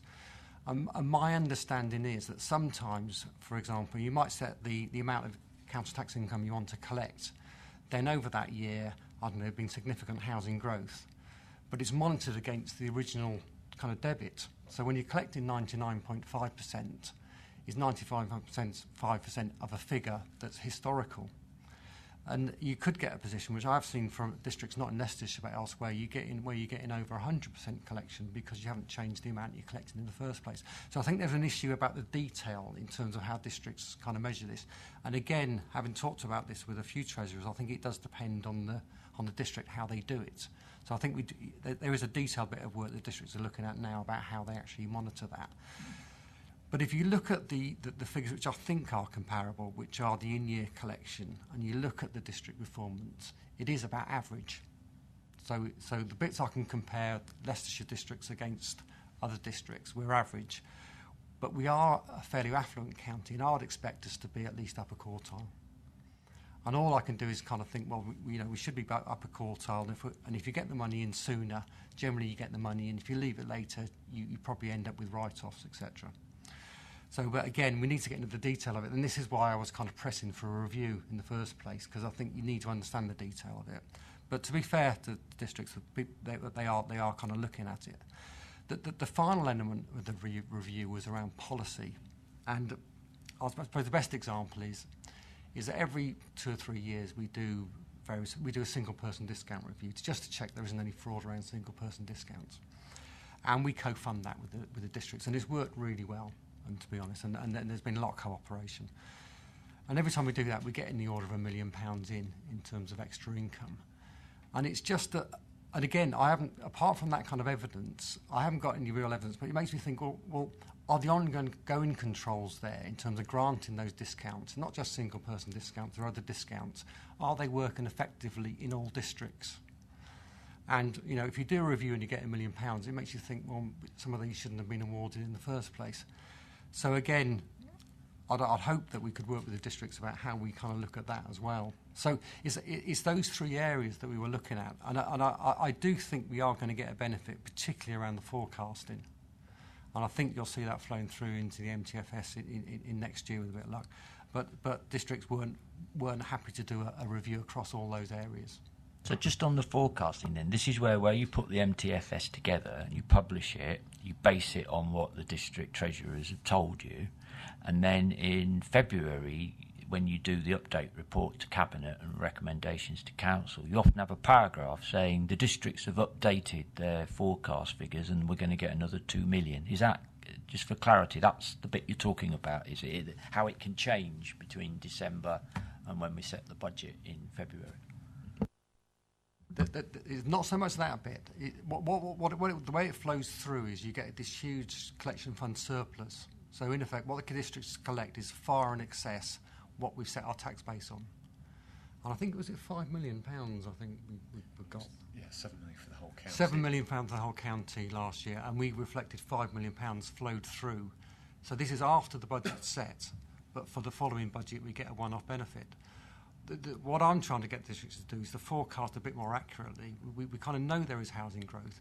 They could reflect that in the tax base, and we could reflect that in our underlying budget in year one. If I do that, it reduces the savings requirement down. And if we do it on a permanent basis, it does actually make a proper impact in terms of the MTFS. And the other issue is it's the biggest figure in the budget. 300 million is the biggest figure in the budget. If the county council had been collecting the council tax, I probably would have reviewed that in detail with external people at least 3 times, because it's the biggest figure. 1% increase in that makes £3 million. 0.5%, 1.5 million. You just need to kind of focus on these things and try and maximise it. It's not talking about increasing council taxes, it's just making sure people pay their fair share.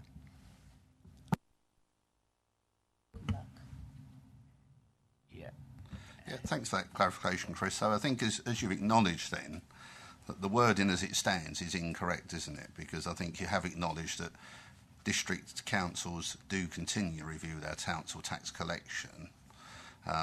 What you're actually talking about is that the county believe there is a flaw in the way that forecasting is done, and that leads into collection going forwards. But I think to have a paragraph that says district councils will not review council tax collection is inaccurate to me.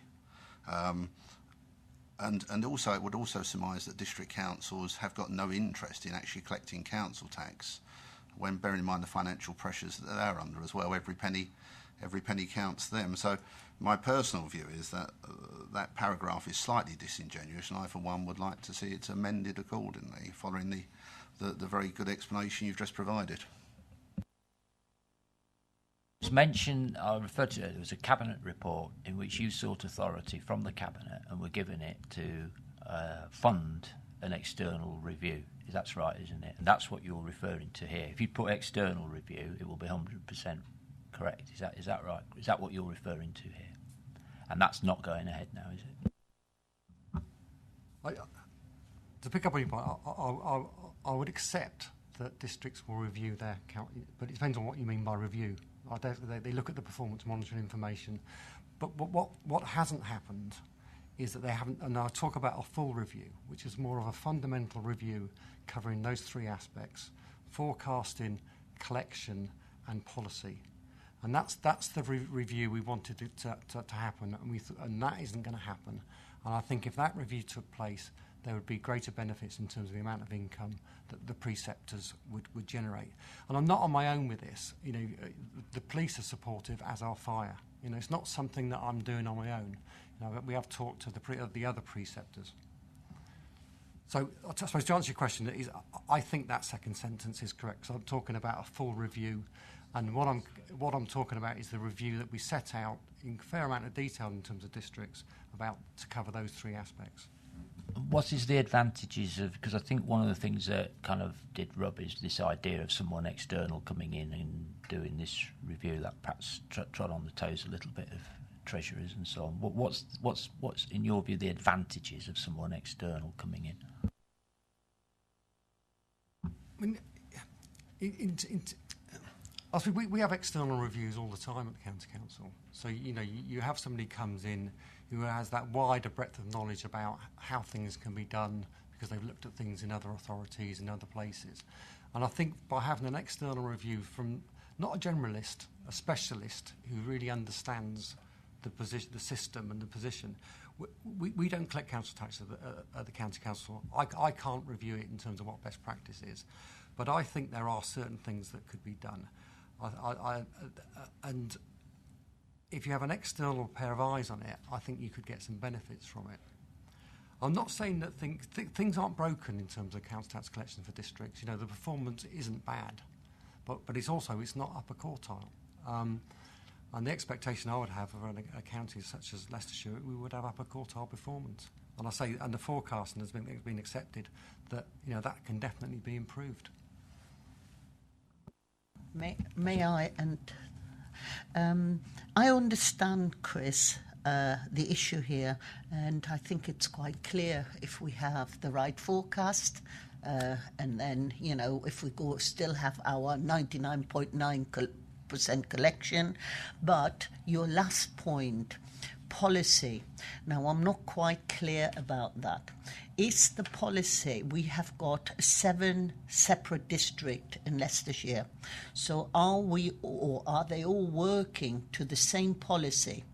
And if not, surely after the review, would it not be beneficial to have maybe or instigate to have a task panel of all of the districts to work to come together to a common policy? Because so in Blaby, they're working to the same policy as they would do in Harborough. So your thoughts on that, please?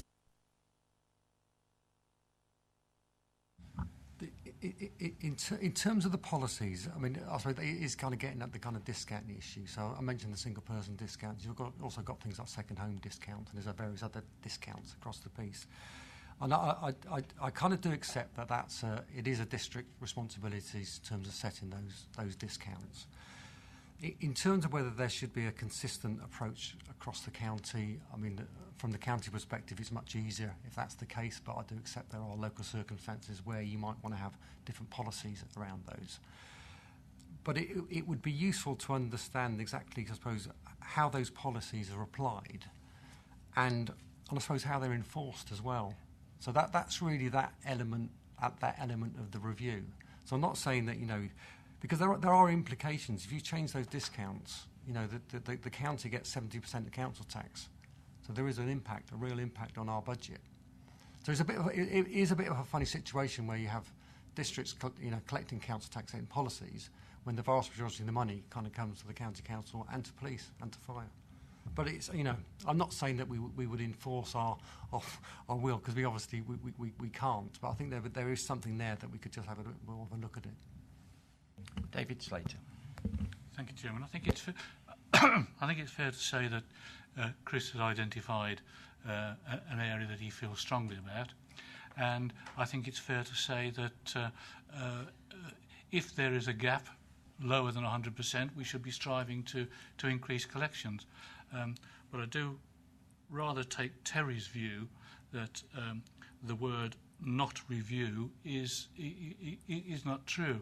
And from an external point of view that Chris mentioned, yes, I agree that districts can bring in external reviewers if they want to. And just for a point of interest, at Charnwood we have asked the LGA to come in and have a look on our behalf. So we are going for external reviews, and so therefore it is not quite right to say all district councils are not reviewing, because councils, as far as I know, are all reviewing from time to time. Chris is suggesting that might be better, and I might agree with him. But from the external point of view, there is always the LGA, which Charnwood is taking advantage of now. Can I put Rosie's suggestion to you that there might be a better buy-in if the review was overseen by a member panel which had representation from district and county members? Would that perhaps, that input, give more assurance?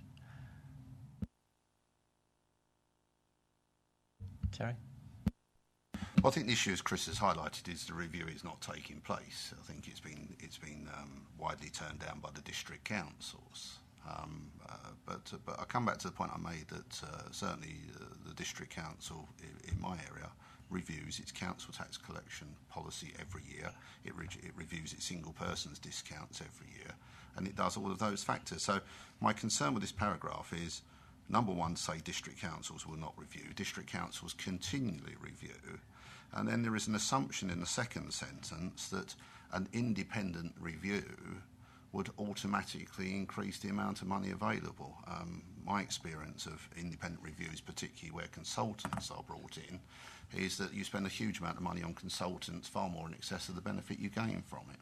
So in my personal view, I'm still personally unhappy with that paragraph, because I don't think it reflects fully the current situation. So if it were to say that district councils decline to accept the offer from the county council of them providing a review, and that the county council would have expected that it might have increased, it then is to me an accurate reflection. Well, the position is this is an officer's report. I've got the cabinet papers and it's very similar. In fact, is it the same report pretty much, Chris, that's going to cabinet? Yeah. So I think if you've got issues with the accuracy of the report, you need to make a representation to cabinet before, what time is it on tomorrow? 5 o'clock tomorrow, isn't it? About 24 hours before. I think that's your best way, if you've got that, and you ask cabinet to adjudicate on the accuracy of it, if you've got issues you want to point out, because I think you are primarily raising it from a district point of view, and we are here obviously as a county scrutiny commission. If I may just come back on that point, Mr. Chairman, no, I'm not raising this from a district point of view. I'm raising this as a county councillor, saying that in my knowledge and opinion, that sentence is incorrect. So I'm raising this as a county councillor because in my belief, from the knowledge I have as a county councillor, that sentence is incorrect. Okay, but I'm going to stand by the advice. I think is that if you've got issues with the accuracy of the report, you should make a representation to cabinet, who will take the decision whether to accept this in its entirety. It's the way forward. Yeah. I mean, what I'm quite happy to say is the first sentence, district council will not review council tax collection. I'm quite happy to say as envisaged by the scope that was shared with them.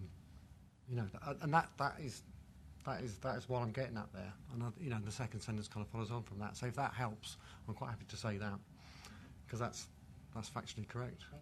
Yeah. Which is what I said. If you're happy, Chris, to make that amendment when you present the report to Cabinet on Friday.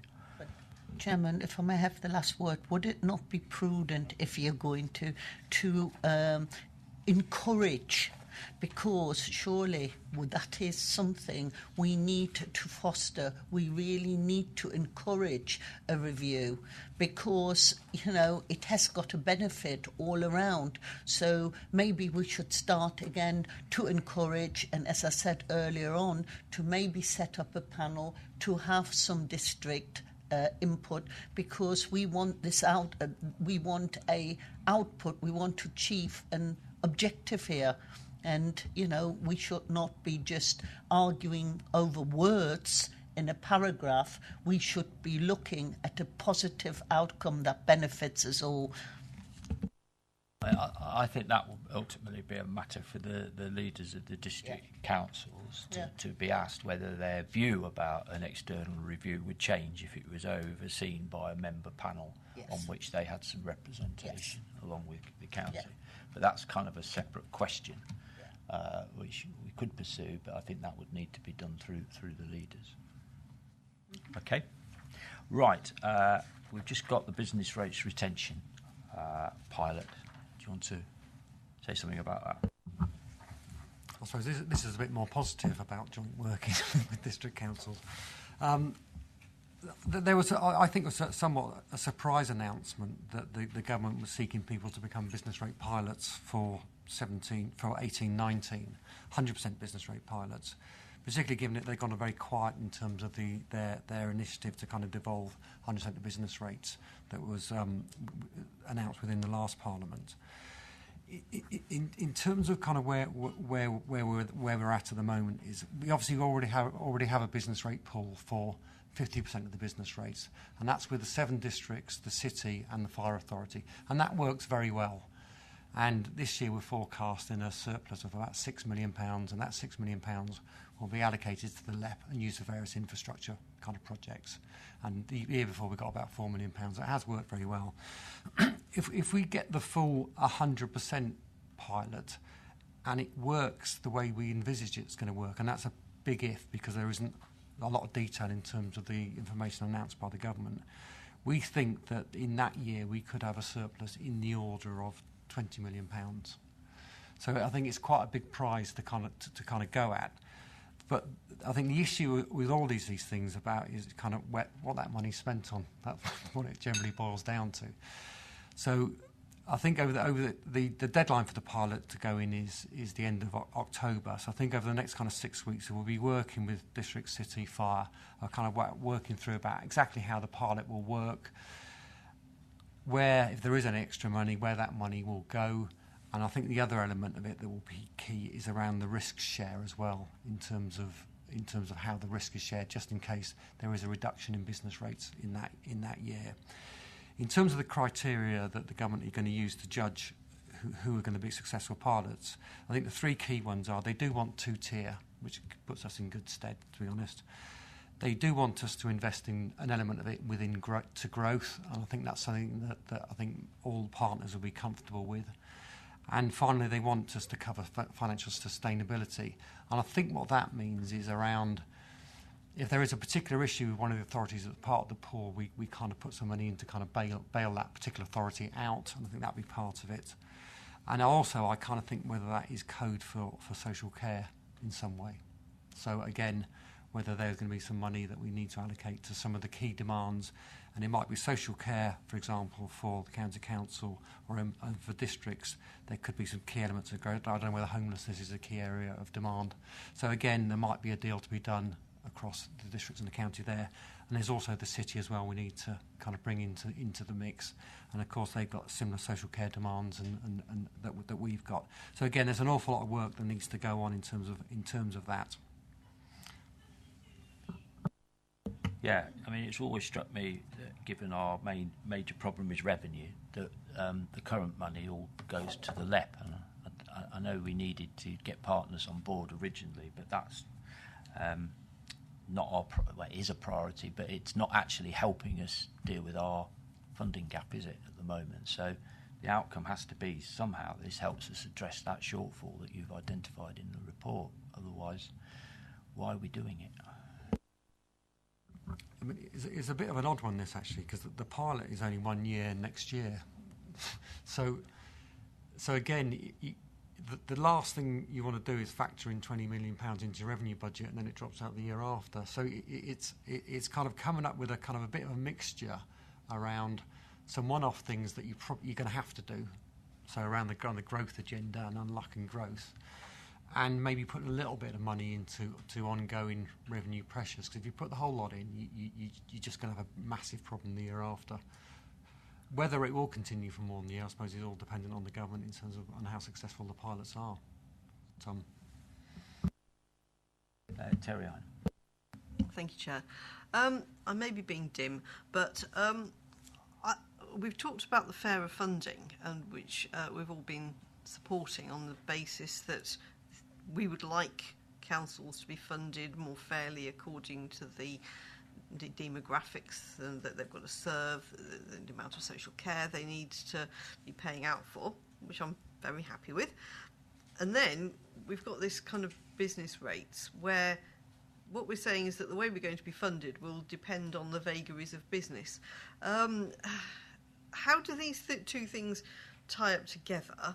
Given that we're leading this campaign on fairer funding, which seems to me a very different way of funding local government from where the current trajectory is. And then how's it going to look if we're going, oh yeah, we'd like to have 100% business rates? I just like to know. It's a very good question, to be honest. Because if you roll forward, say, 2 years, we haven't got any revenue support grant. We've got some specific grants, but we haven't got any revenue support grants. So what do they redistribute when they do fairer funding? I suppose what they'll end up redistributing, if you get to that position, is either business rates or council tax in some way.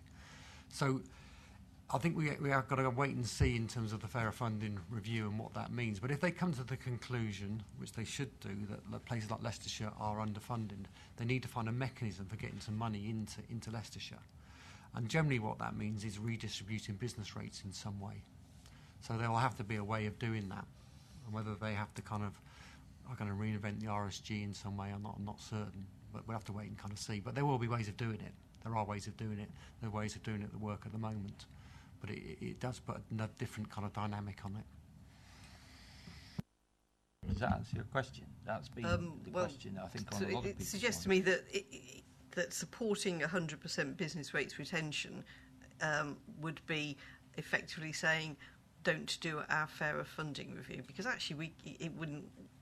If everyone had 100% business rates retention across the country, you can't do fairer funding in the way that we've envisaged. So it seems to me like that we're getting into an area that possibly, as politicians, we need to be thinking about to what extent we can support both 100% business rates and fairer funding without looking like we've got some kind of personality disorder. You can support both. I suppose the best example is, I can't remember the exact figure, but I know Westminster has £1 billion in business rates. You couldn't leave £1 billion with Westminster. That's got to be redistributed to I don't know, some district on the Norfolk coast that's got hardly any.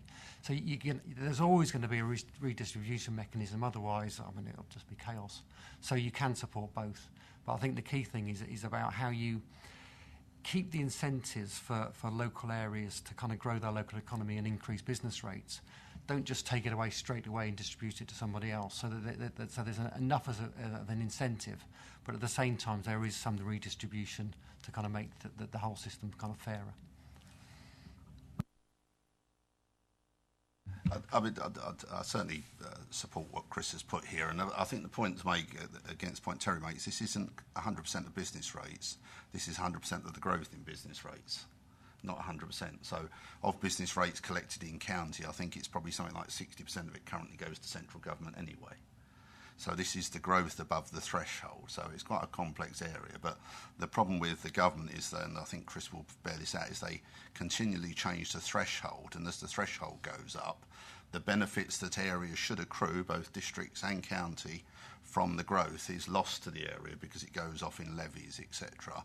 And I think it comes back to the point that Councillor Jennings mentioned right at the start about there has got to be a benefit to the residents of any area for taking on additional growth, because we need the investment that county need to do in roads and infrastructure, etc., to support that growth and make our lives worth living.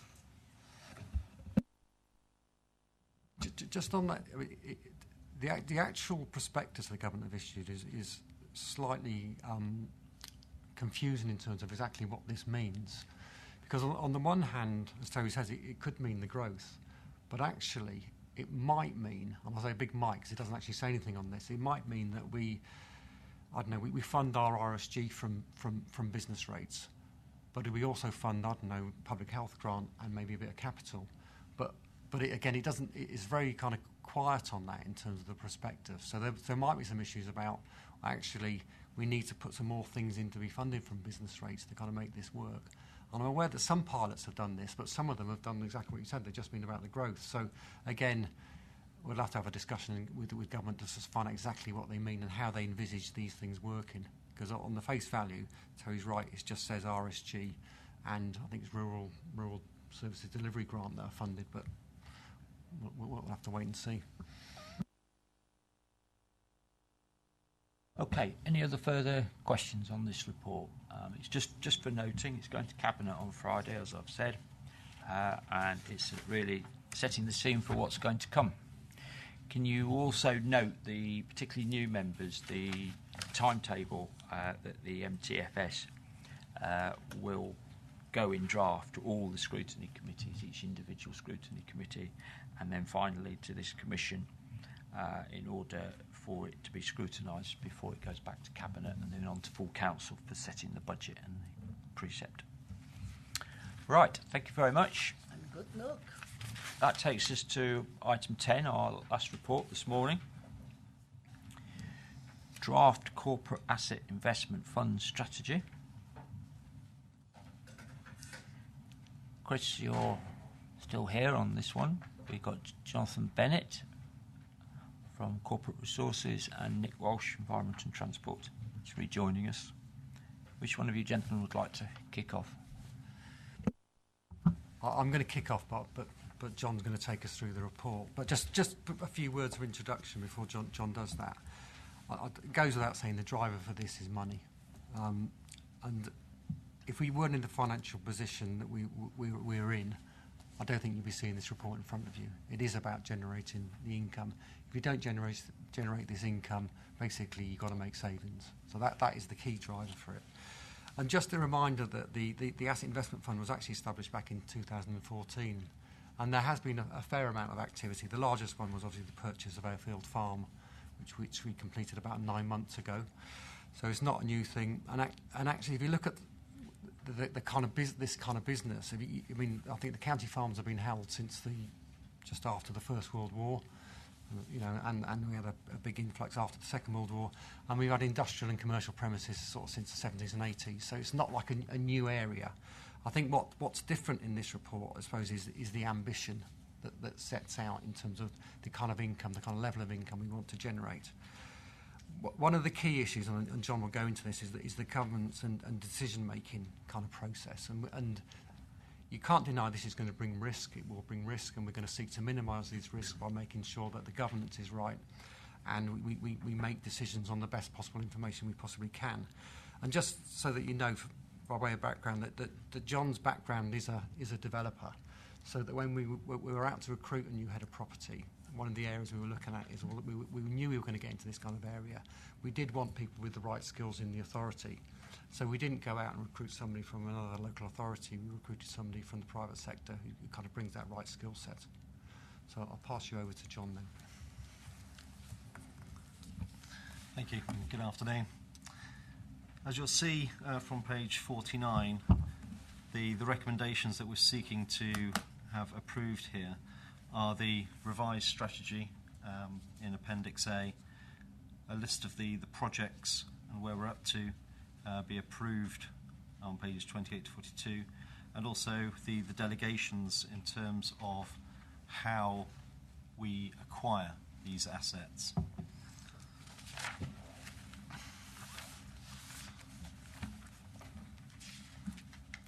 as Chris was saying, what we're looking to do is to move away from a situation of merely obtaining a planning consent on our sites and then disposing of it in the open market to obtain capital receipts, but instead to look to invest in the land itself, build properties and let them out as landlord and tenant relationship, but also look to acquire standalone property investments for immediate asset income.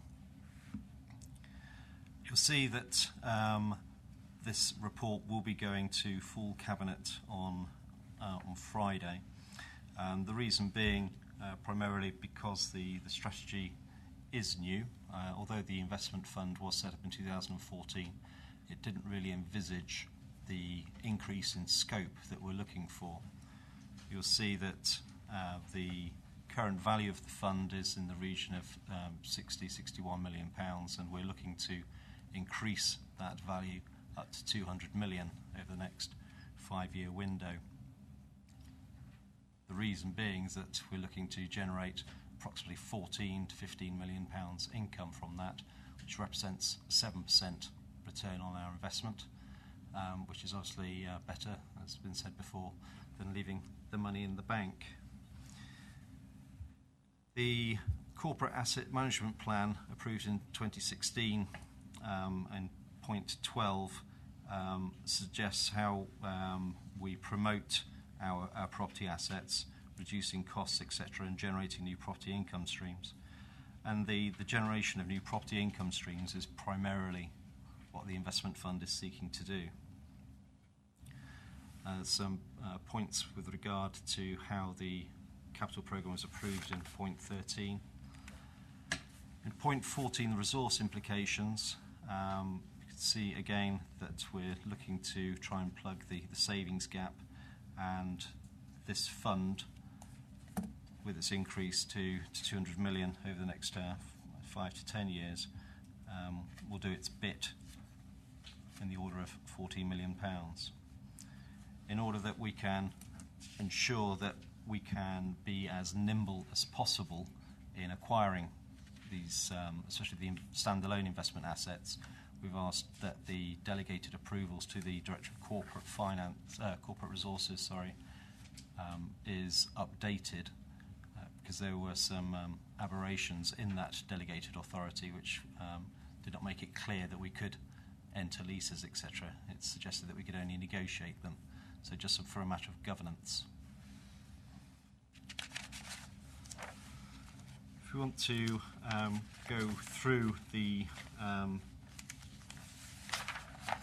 Part B of the report, it goes through ensuring how we are looking to increase the size portfolio, improving the quality. Although the fund is seeking to increase in size, we do want to have the ability and the scope to be able to sell investments as either market conditions or the property condition necessitates. The financial resources are outlined from paragraph 22 onwards, explaining how we've the funds are being allocated. Going on through to page 53, this is where we start to get into the meat of what we're actually up to at the moment. Towards the bottom, you'll see a list of 5 major projects totaling approximately 48 million in terms of costs. Just to give you a brief overview, although there is more detail going through from page 54 onwards. Lutterworth East is the strategic development area where we are looking to acquire some effectively ransom land off a developer, which then gives us the access into the main development site of 256 acres. We've got terms agreed, contracts almost ready to be exchanged. At Lucep, 22 million is built up from the cost of the ground lease acquiring from Loughborough University and the build cost for a new 100,000 square foot software company HQ. Leaders Farm, just to the south of Lutterworth. Again, we've got outline consent there already for office and light industrial, and we are bringing forward phase 1 of that, which again is actually another software company's headquarters. Terms agreed and contracts are being negotiated. On page 55, just an update with regard to the standalone investment at Tamworth. Unfortunately, although the investment board supported the acquisition, a subsequent offer came in at the last moment and offered $250,000 more, which was in excess of our independent advice as to value, and so we did not fight it. We let the alternative bid win. And the final one at Lichfield South, office park that was presented to the Corporate Asset Investment Fund Advisory Board yesterday. 43,000 square foot office park, 3 buildings, almost it's 95% let. That was approved yesterday. So in terms of the income that we're looking from these various opportunities, going backwards, Lichfield is bringing in 900,000. Leaders Farm, we have a total income expected of 1.2 million. Loughborough University is 1.6 million a year. We do have other things ongoing, obviously, slightly out the scope of this list here, in terms of matters that were discussed earlier. Colville, Vulcan Way, Airfield Farm, we do have Bilston and Quorn, etc. And these bring in with approximately about £3.5 million in income when they will be fully developed. The approvals and delegations, as I discussed at the outset, is merely a tidying up of how we go about our business in governing our ability to enter into leases with our prospective tenants, and also how we enter into leases with bodies such as Loughborough University, where we're taking a long lease. Quite rightly, paragraph 50, the risks are highlighted, and they're highlighted in the draft strategy as well, where we can do everything we can through due diligence to ensure that the risk to our initial capital is minimised as much as possible. Especially on the development side, there will always be an element of risk, but be assured that this is, that we're aware of this, and it is being mitigated and eliminated where possible. The fund is there to plug the gap, as we say in paragraph 51. It is not without risk, but an extra £14 million into the MTFS on an annual basis will only seek to help the situation. Thank you.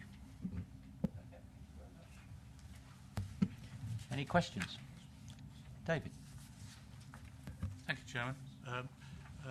I think this is a good report, and I think it's the way to go. If we can't increase our savings, then we have to increase our income. My question revolves around the ROCI. You seem to have set a target at 7% or thereabouts. What percentage of that is down to income from the lease itself, and what percentage is allocated to the growth in the value of the property itself, the capital growth value? Okay, yep. In part, that's the reason why we kind of quoting 2 benchmarks for comparison. So we quote the initial yield because initially, when you get an investment, you're kind of getting a 7%-ish initial yield, and that's all revenue initially. But over a period of time, that will fall away, and the capital growth will grow, which is why we put the internal rate of return in, which kind of gives a longer-term feel. Typically speaking, the capital growth is assumed to be about 2.5%. and then the remaining element will be whatever is associated with the revenue growth over that longer period of time. So if you're looking at an internal rate of return of 8%, then roughly 5 to 5.5% of it would be the expected what we get on the revenue side of it, and the 2.5% would be on the capital. But that's looking over a long period of time. Thank you. James Way. In setting your requirement or target of 7%, it seems that you're relying on the base rate from the Green Book, which I think is 3.5%, and an inflation figure of 2.5% to get to your 7%. Are you going to review that expectations over a period of time as the Green Book may or may not alter, but I'm certain that the inflation figure will alter? Yeah, so I think we would review it on an ongoing basis, basically, to see what taking into account all sorts of things, including the kind of state of the property market, etc., but also what the inflation pressures are at the time. And as you say, the underlying kind of Green Book assumptions around what is the appropriate value you should be seeking from any investment. Okay, I've got Rosie next. Thank you. Again, I agree it is quite a good report. I also agree that we need to make the best of our assets.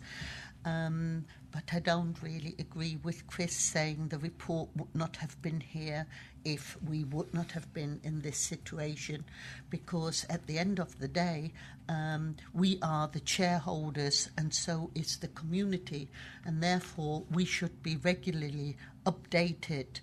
I personally would have also, even so I say it's a good report, I would have liked to have seen some more details. Because at the end of the day, there are an awful lot of risk attached to all of these strategies. And at the end of the day, we as councillors are ultimately responsible for that. So I would like to have seen more of a governance and overview position of members in the process. And I've got a couple of questions, if I may. Question 1 is in relation to the appendices, page 79 onwards. There are property values of commercial estate, etc. And I was wondering, is that a constantly updated asset valuation, or is it up to date, in a nutshell? The other point, it is cost. Now, as we are saying, and we are looking at proposed assets, acquisitions and investment, i.e. under paragraph 28, we are saying, say again, Lutterworth East, as it brought up, we are acquiring an asset of 4.5 million, a farm, to get a greater outturn at the end of the day. But what is the initial setup cost of all of these projects? What are the timelines in realising it in order to bring these projects into fruition? And so personally, I feel the information we are getting is rather basic, and I would have liked to have seen more details as to, as I say, as to the best possible gain and make the best possible, get the best possible outcomes. So I was wondering if what is the next stage? How are we monitoring, overviewing all of these? Are we giving total delegation, and will we not see another report in future? This is my concern, i.e., as I said at the beginning, we are the ones who are carrying the can ultimately. So talk me through that, please. Rosie, just paragraph 49 proposes that there be an annual report to here. Yes. Is that? Yes, but will that is, if that is on the basis as an overview, I am asking of more of the details. So the details which are included, how do we arrive at the strategies, if you see what I mean? the Okay. profit. Who wants to answer that? If I just kind of talk through a little bit how the governance process kind of works. So you are right, there's a huge amount of detail that underpins these decisions, and it's not included in this report because we took this as really an agreement of a broad strategy rather than an agreement of the real detail amongst it. The way it works is the Asset Investment Fund will get a detailed paper on each of these investments, and they'll also get a paper from our advisors, Colliers, which can be about 50-page kind of report, kind of setting out, are we paying the right amount for it, what are the risks, etc. It goes into a fair amount of detail in each of these kind of purchases. That's considered by the board. Then it's a delegated decision to the Director of Corporate Resources. So there is an awful lot of detail, but we see that as being more of a kind of a board element rather than taking each decision through to Cabinet, just because of the practical difficulties about particularly some of these kind of opportunistic purchases.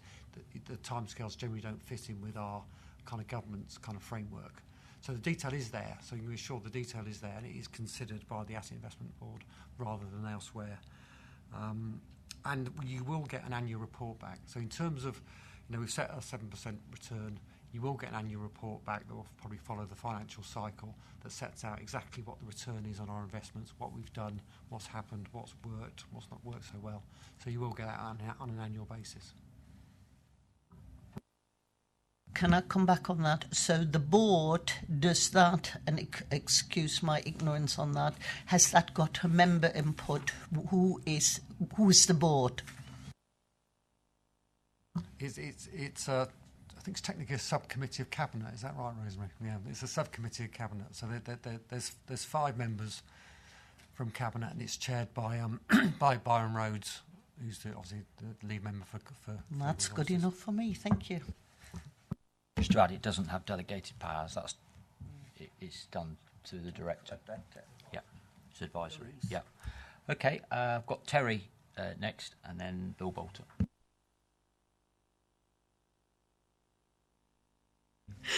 Thank you, Chair.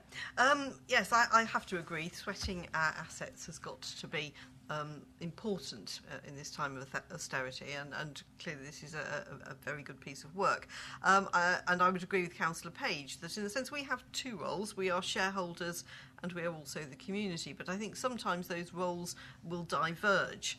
That on the one hand, we as shareholders, we will want to maximise any rents that we get from the properties that we own. As a member of the community, I need to be concerned about the effect of doing that on the local business economy.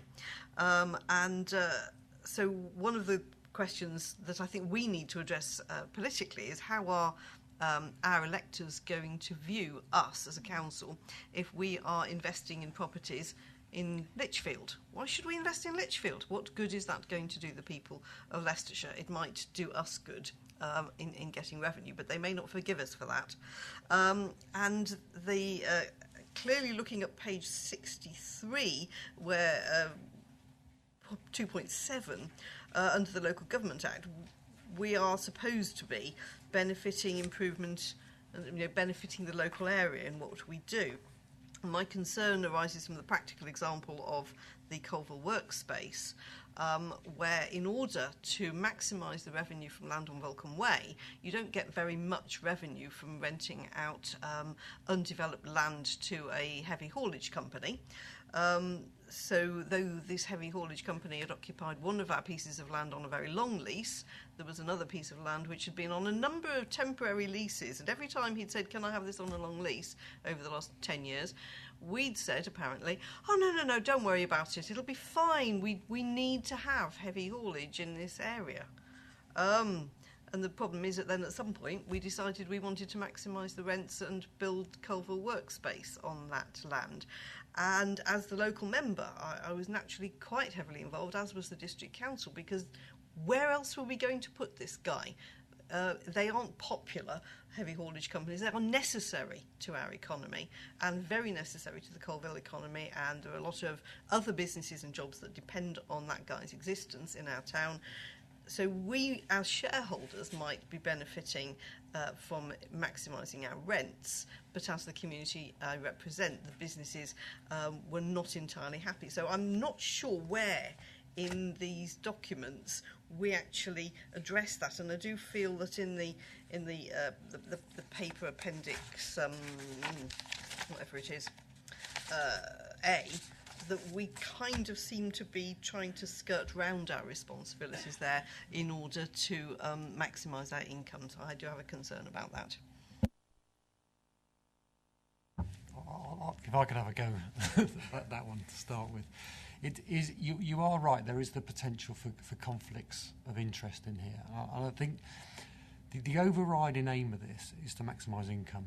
There is an economic development element of it as well, because obviously if you're building, say, use that kind of the Loughborough University kind of software building, is that enables, I think they're coming through 3 different locations. They'll be located in Leicestershire. They'll probably be here a long time, and so there will be wider benefits. But the overriding kind of objective is to maximise income. In some respects, the purchasing an asset in Lichfield is a bit easier, because if you get, I don't know, people complaining to Lichfield Council about the asset in Lichfield, then it's not part of Leicestershire. I think the bigger conflict could be if we're trying to do a bit of development where there is, I don't know, groundswell of opinion. People don't want the development in that area, and it's within Leicestershire. So I do think there are issues there, and I'm not saying it's going to be really straightforward. But I suppose the way I look at it is well, probably that development would have happened anyway. At least the council is getting the economic benefit of it, and it does genuinely mean if you get that income in, you don't have to make the savings. It does actually. There is a kind of one for one. You get the income in, so there is a benefit to the community of Leicestershire of generating this income. But I agree with you. It's not that straightforward, and I'm sure along the way there will be some issues that probably come across members' kind of desks. Can I just come in and help Councillor Inan? Well, not out, but add to it. But I agree that we've got to maximise our income, because at the end of the day, our residents are our shareholders on the long run. However, we got to, and officers who are dealing with these situations have to be mindful of the political issues, because it's different than probably a private commercial sector, because we are constantly under public scrutinisation. Also, we need to be mindful of, say, the applicant, say in my case, who probably is a Lutterworth resident, who will be eventually a voter. The income that is generated will go back in my local economy. So there are factors we need to look at to complete this picture. We can't just say we are dealing with this on a purely commercial basis, and I think it's something that needs to be taken on board in order to address the situation sensitively and fairly. And Councillor Inan also mentioned earlier on that she would like to see an update, and I have to support that, because we are put in a very difficult situation if somebody phones us up and says, and by the way, we are dealing with your property on this and this issue, and you go, I didn't know that. Hang on a minute, you are our elected member. Why didn't you know that? So maybe, we can put something in place. I don't particularly want to know contract procedures or how you're dealing with it, but I would like to be updated, fair and square, and maybe even this is confidential, this isn't, but I'd like to know what is going on in my patch, and then we can probably work together and, rather than against each other.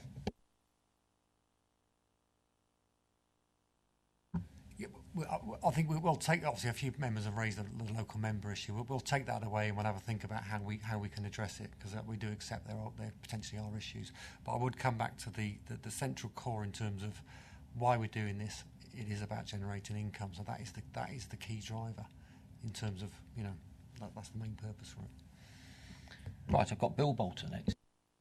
Thanks, Chair. Yes.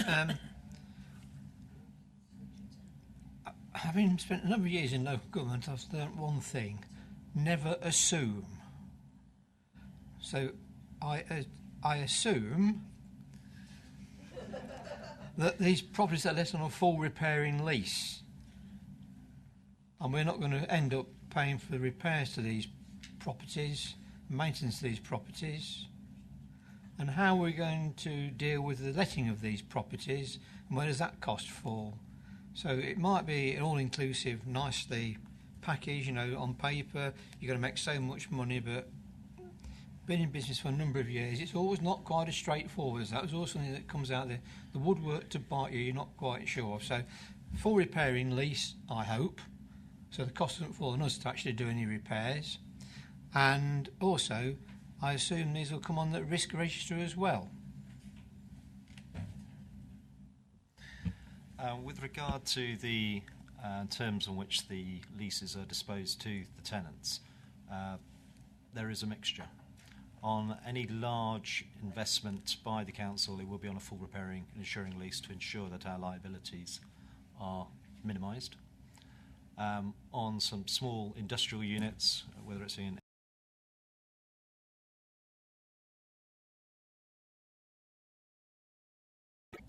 they may well be on internal repairing leases, and we would just accept that a small start-up business will not be able to take the repairing liability of the unit, and we factor that into the life cycle of that unit. With regard to the management of these units, they are all dealt with in-house.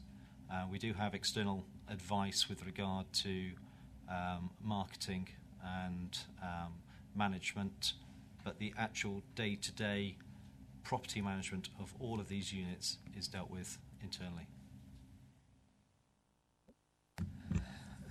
In that case, Chair, somebody needs to keep a very careful eye on how much we actually are paying for repairs for these units over a period of years. I don't know where it's going to fall, but somebody must take responsibility for that. And I think on the units, I don't know if it's changed, but there was originally an additional element to this of positively wanting to help small business and startups and encourage them. I'm sure that was an objective of the council. It wasn't just about income raising. Now, is that still part of the remit of this project to sort of help people, or was it purely about trying to deal with our funding gap?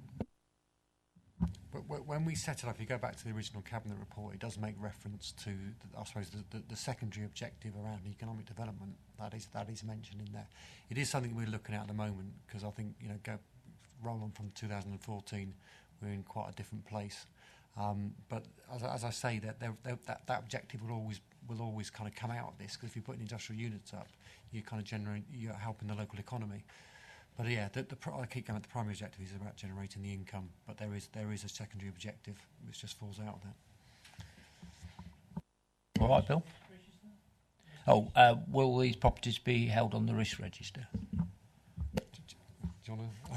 From memory, I'm sure John will correct me. I think we've got it down as an emerging risk. I know we've had various discussions about it. So whether it actually features on the risk register or it's an emerging risk. And if it's not an emerging risk, it's not an emerging risk because we don't think it's big enough risk, but we have discussed it. So it might well feature in corporate governance as well. Yeah.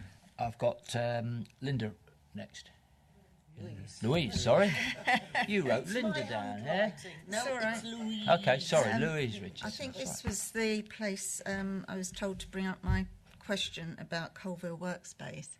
We're talking about giving more delegation across, but can you give me more information on what happened here? Because obviously there was a scheme developed that was found not financially viable. Now, do you not work to some sort of budget initially, or how do you come to have to then pay to have it redesigned and recosted? You're right in that there was a re-evaluation of all of the Colville properties in the last few months.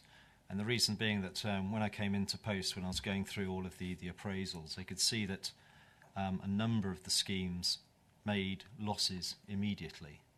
And you could see that the driver initially was to just do development on here to get some units, start generating income. But because the losses were immediate and required LEP funding to plug the gap, I just thought it was worthwhile to take stock and decide is there a better way of developing out these sites that reduced our requirement for gap funding and made a more sustainable development. So a lot of the reports that were done in terms of the topographic surveys, environmental surveys, ecology, etc., are still relevant. They weren't wasted. Some of the schemes just needed tweaking, so architectural costs were kept to a minimum. And sites such as one at Sampson Road just decided that rather than spend any more money on it, we are going to seek approval from CPSG to dispose of it and let somebody else take on the environmental liability of developing out. It's quite a difficult little site with very little return, and it would much more suit an owner-occupier than a development for landlord and tenant.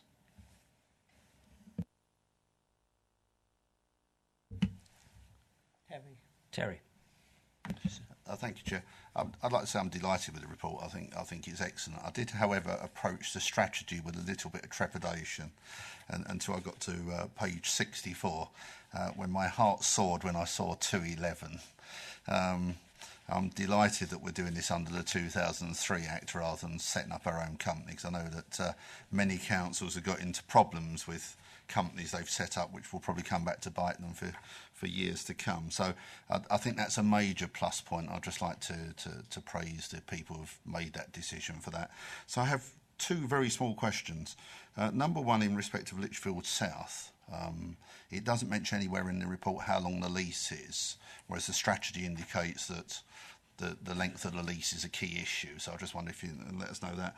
And secondly, and I think it might answer some of the points raised by other members if we discuss this, it just strikes me as, would we as members, even if it was confidential, be able to see the minutes of the Asset Investment Fund Board? Because I think that would resolve most of the questions that other members have asked, although I appreciate there may be some commercially sensitive information from time to time, which obviously, would not be sensible to put in there.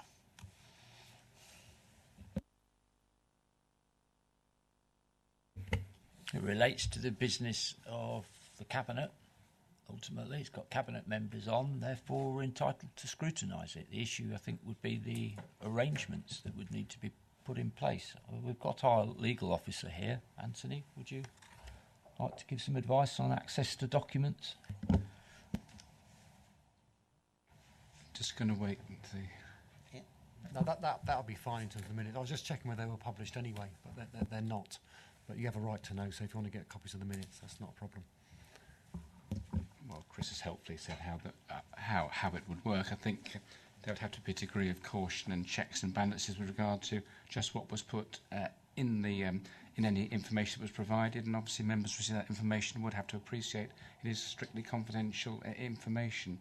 But I'm sure, as Chris has said, mechanics will be found to ensure that communication can be made on these important issues, so there's no question of trying to minimise or hide anything. I might just add, as a public body, you've received this very public report in open session. Very few commercial organisations would go to this amount of detail with regard to the money they're investing in properties, and I hope you'll appreciate that the officers are approaching this in the most open and appropriate way, as Chris has said, to maximise income for the council, which then helps with regard to council priorities and council funding. Thank you, Chairman. If I may, Mr. Chairman, I'm delighted with that response. I mean, as I said, I was delighted with the report. I mean, I was just concerned that there may be some commercially sensitive information that we would not want to publish at a relevant time, because, if poor John's negotiating, he hardly wants it out in the public space. So I accept there may be limitations, and I was thinking more of, seeing those aspects on the Investment Board report, if you like, that had happened, or ones where we're talking about something rather than bits which are currently in negotiation. And just back to the length of the lease at Lichfield. Thank you.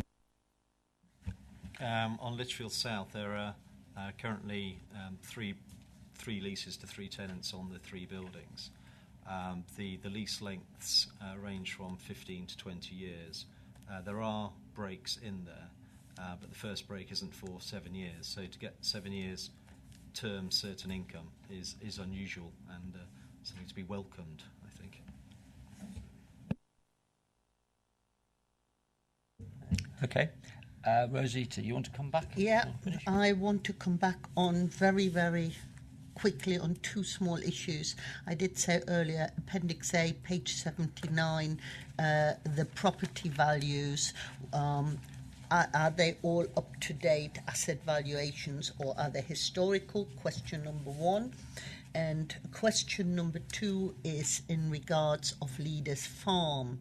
Now, my question there is, how sure are we that we can deliver this outcome? What is the time frame? And it states, and I know it's still in outline, so when can we see probably a full application being submitted? And as I say, in line of the time frames. And good luck with maximising.